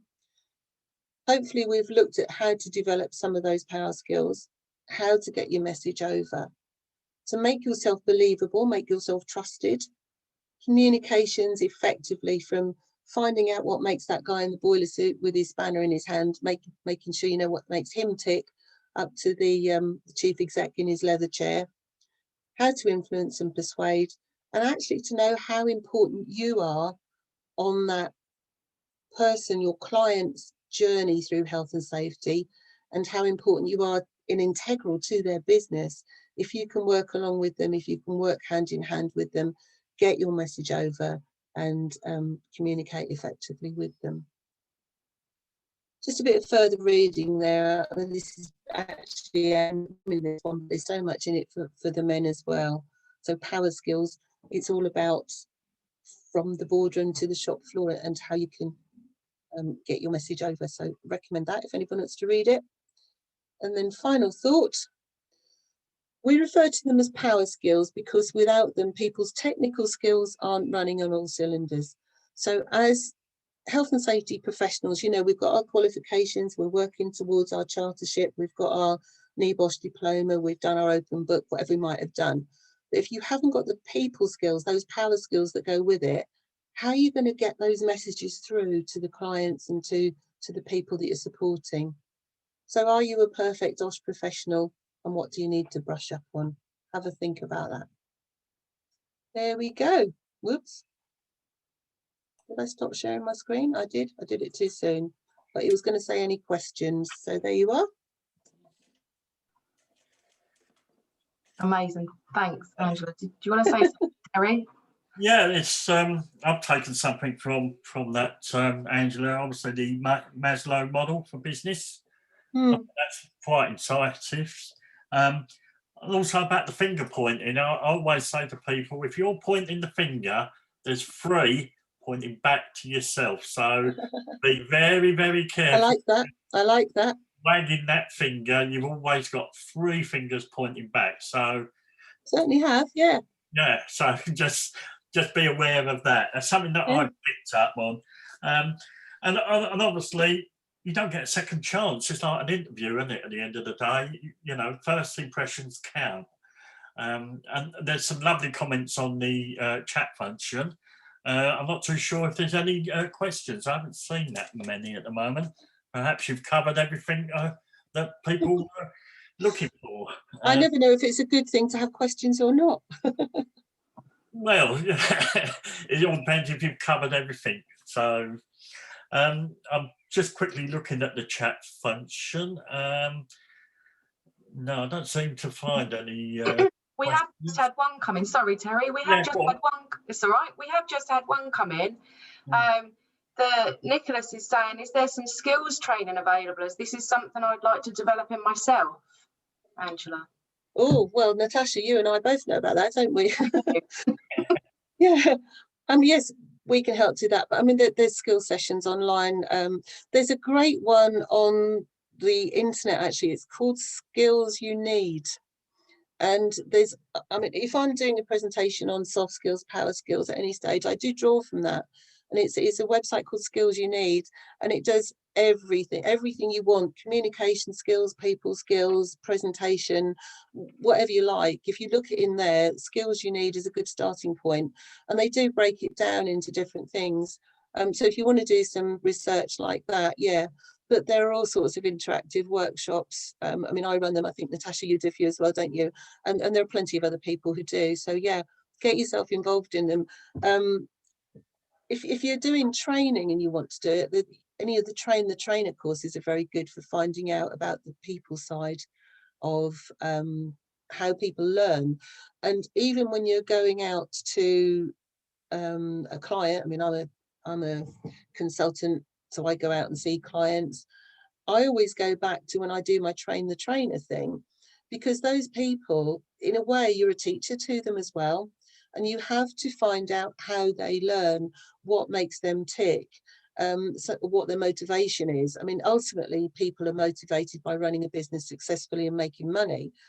But they are also people that have got to keep people safe. They've got to develop a good culture. So really they need to, or you need to find out what makes them tick, and therefore how they will learn, and how you can get their message over to them in a way that they will accept. And it's a real relationship building thing, and you have to sort of take yourself back and almost learn with them. As I said there, we as health and safety professionals, we know the health and safety and the legal and the technical side. What we don't know, the intricacies of how they do their jobs, how their workers work. And there's no better way of getting on the shop floor, watching people work, as to find out where the bits and pieces are that go wrong. And then you get an idea as well about how to put things over to them. And the same in the boardroom, you know, sit in on a board meeting, find out the dynamics of those people, and then you've got to slot in there. It's so difficult, isn't it? Because you've got so many people to deal with and so many messages to get over, that really learning, everybody has to learn somehow. You do, your client does, and their workers do, or whoever you're supporting in your health and safety role. So you've got to get a grip on the personalities behind it as to how you get your message over. So yeah, those soft skills, get yourself on courses, look at that website. Yeah, I think that's really important, and it is about time, isn't it? The more, if I look back 20 years to where I was 20 years ago with my skill for interacting with different people at different levels, I think over the years you learn those things by observations and mixing with other people. It really is a taught skill, and we can go back to the mentoring we were talking about earlier and sharing that experience, can't we? absolutely. Yeah. Whilst there weren't any other direct questions, Angela, just one other sort of common thread that was coming through the discussions in the chat was around making sure that you balance all of that theoretical information and that assistance that we've got in the presentation with mental health, and making sure that although you might be trying to achieve the perfection, almost the ideal, actually you've got to remember your mental health is important as well. So a bit of casual wear, maybe a pair of slippers in the odd meeting, that's what you need. Is there's nothing wrong with that, guys. No. Don't, you know, don't think you're slapped on the wrist if you do. You make a great point there, with mental health, because you yourself, when you go out to do these jobs, or when you're sitting behind a computer screen advising people, what's going on in your own life, whether you're supporting someone at the moment, shielding someone, whether you're worried about your 84-year-old mum, whether you've just had a new baby, whether there's a divorce on the front, that can make so much difference to how you come over and how you can cope. let alone your client, what he's got going on in his world. He might have, you know, somebody who's ill, a new baby, a divorce, money problems. And all of those things can make such a difference in the way people can accept a critical but kind comment one day as to how they would accept it the next day. So you really have to sort of gauge what the mental health situation is. And that's quite a skill in itself. It's rapport, isn't it? Building rapport with people. It is, yeah. And now with everyone, so many people working at home, I think we've had a bit more of an insight as a profession into how people balance their lives against their attempts at being the professional person that they might have been pre-COVID. Yeah, because you can't cut off at the moment, can you? You know, you're working at home schooling kids, or kids have gone back to school now, but trying to isolate yourself and work at home is yeah, exactly. Interesting. Anyway, Terry, I'll disappear. Thanks again, Angela. We're basically finished virtually on time. So without further ado, I'd like to obviously close the meeting. So many thanks for Neil Catton for the presidential team. Brendan, would you like to say something? Just very, very briefly, just like to say thank you to everybody for attending today. It's been a really insightful session, and particularly to our presenters and the delivery team. Absolute pleasure. Thank you so much. And don't forget tomorrow's session, Terry. We've got another session. We're doing it all again in the morning. Thank you all. And back to you now, Terry. Okay, Brendan. Yeah, so Neil, thanks again. And today's presenters, Alan Dunn and Angela Abbs, for their insightful presentations. I also like to send out a huge thanks to those people behind the scenes that made this day happen. So a huge thanks to Andrew Needham, Natasha Wells-Dixon from the East Anglia branch, Tony Woods from the Staffordshire branch, as well as Brenton Phillips and the Iosh team. And I'm delighted that the Midlands and East region is demonstrating the way forward of the profession by delivering this collaborative event. And I personally look forward to continuing this collaboration for future events. Finally, I hope to see you all tomorrow for part 2 of this Iosh seminar, commencing at 10 o'clock, when we will have another 2 great presentations, of which I highly recommend, and which will be hosted by Melissa Mark from the Chiltern branch. And finally, with one final safety thought to remember, don't let that COVID guard down, as we all need to cross over that finishing line together. So stay safe and goodbye.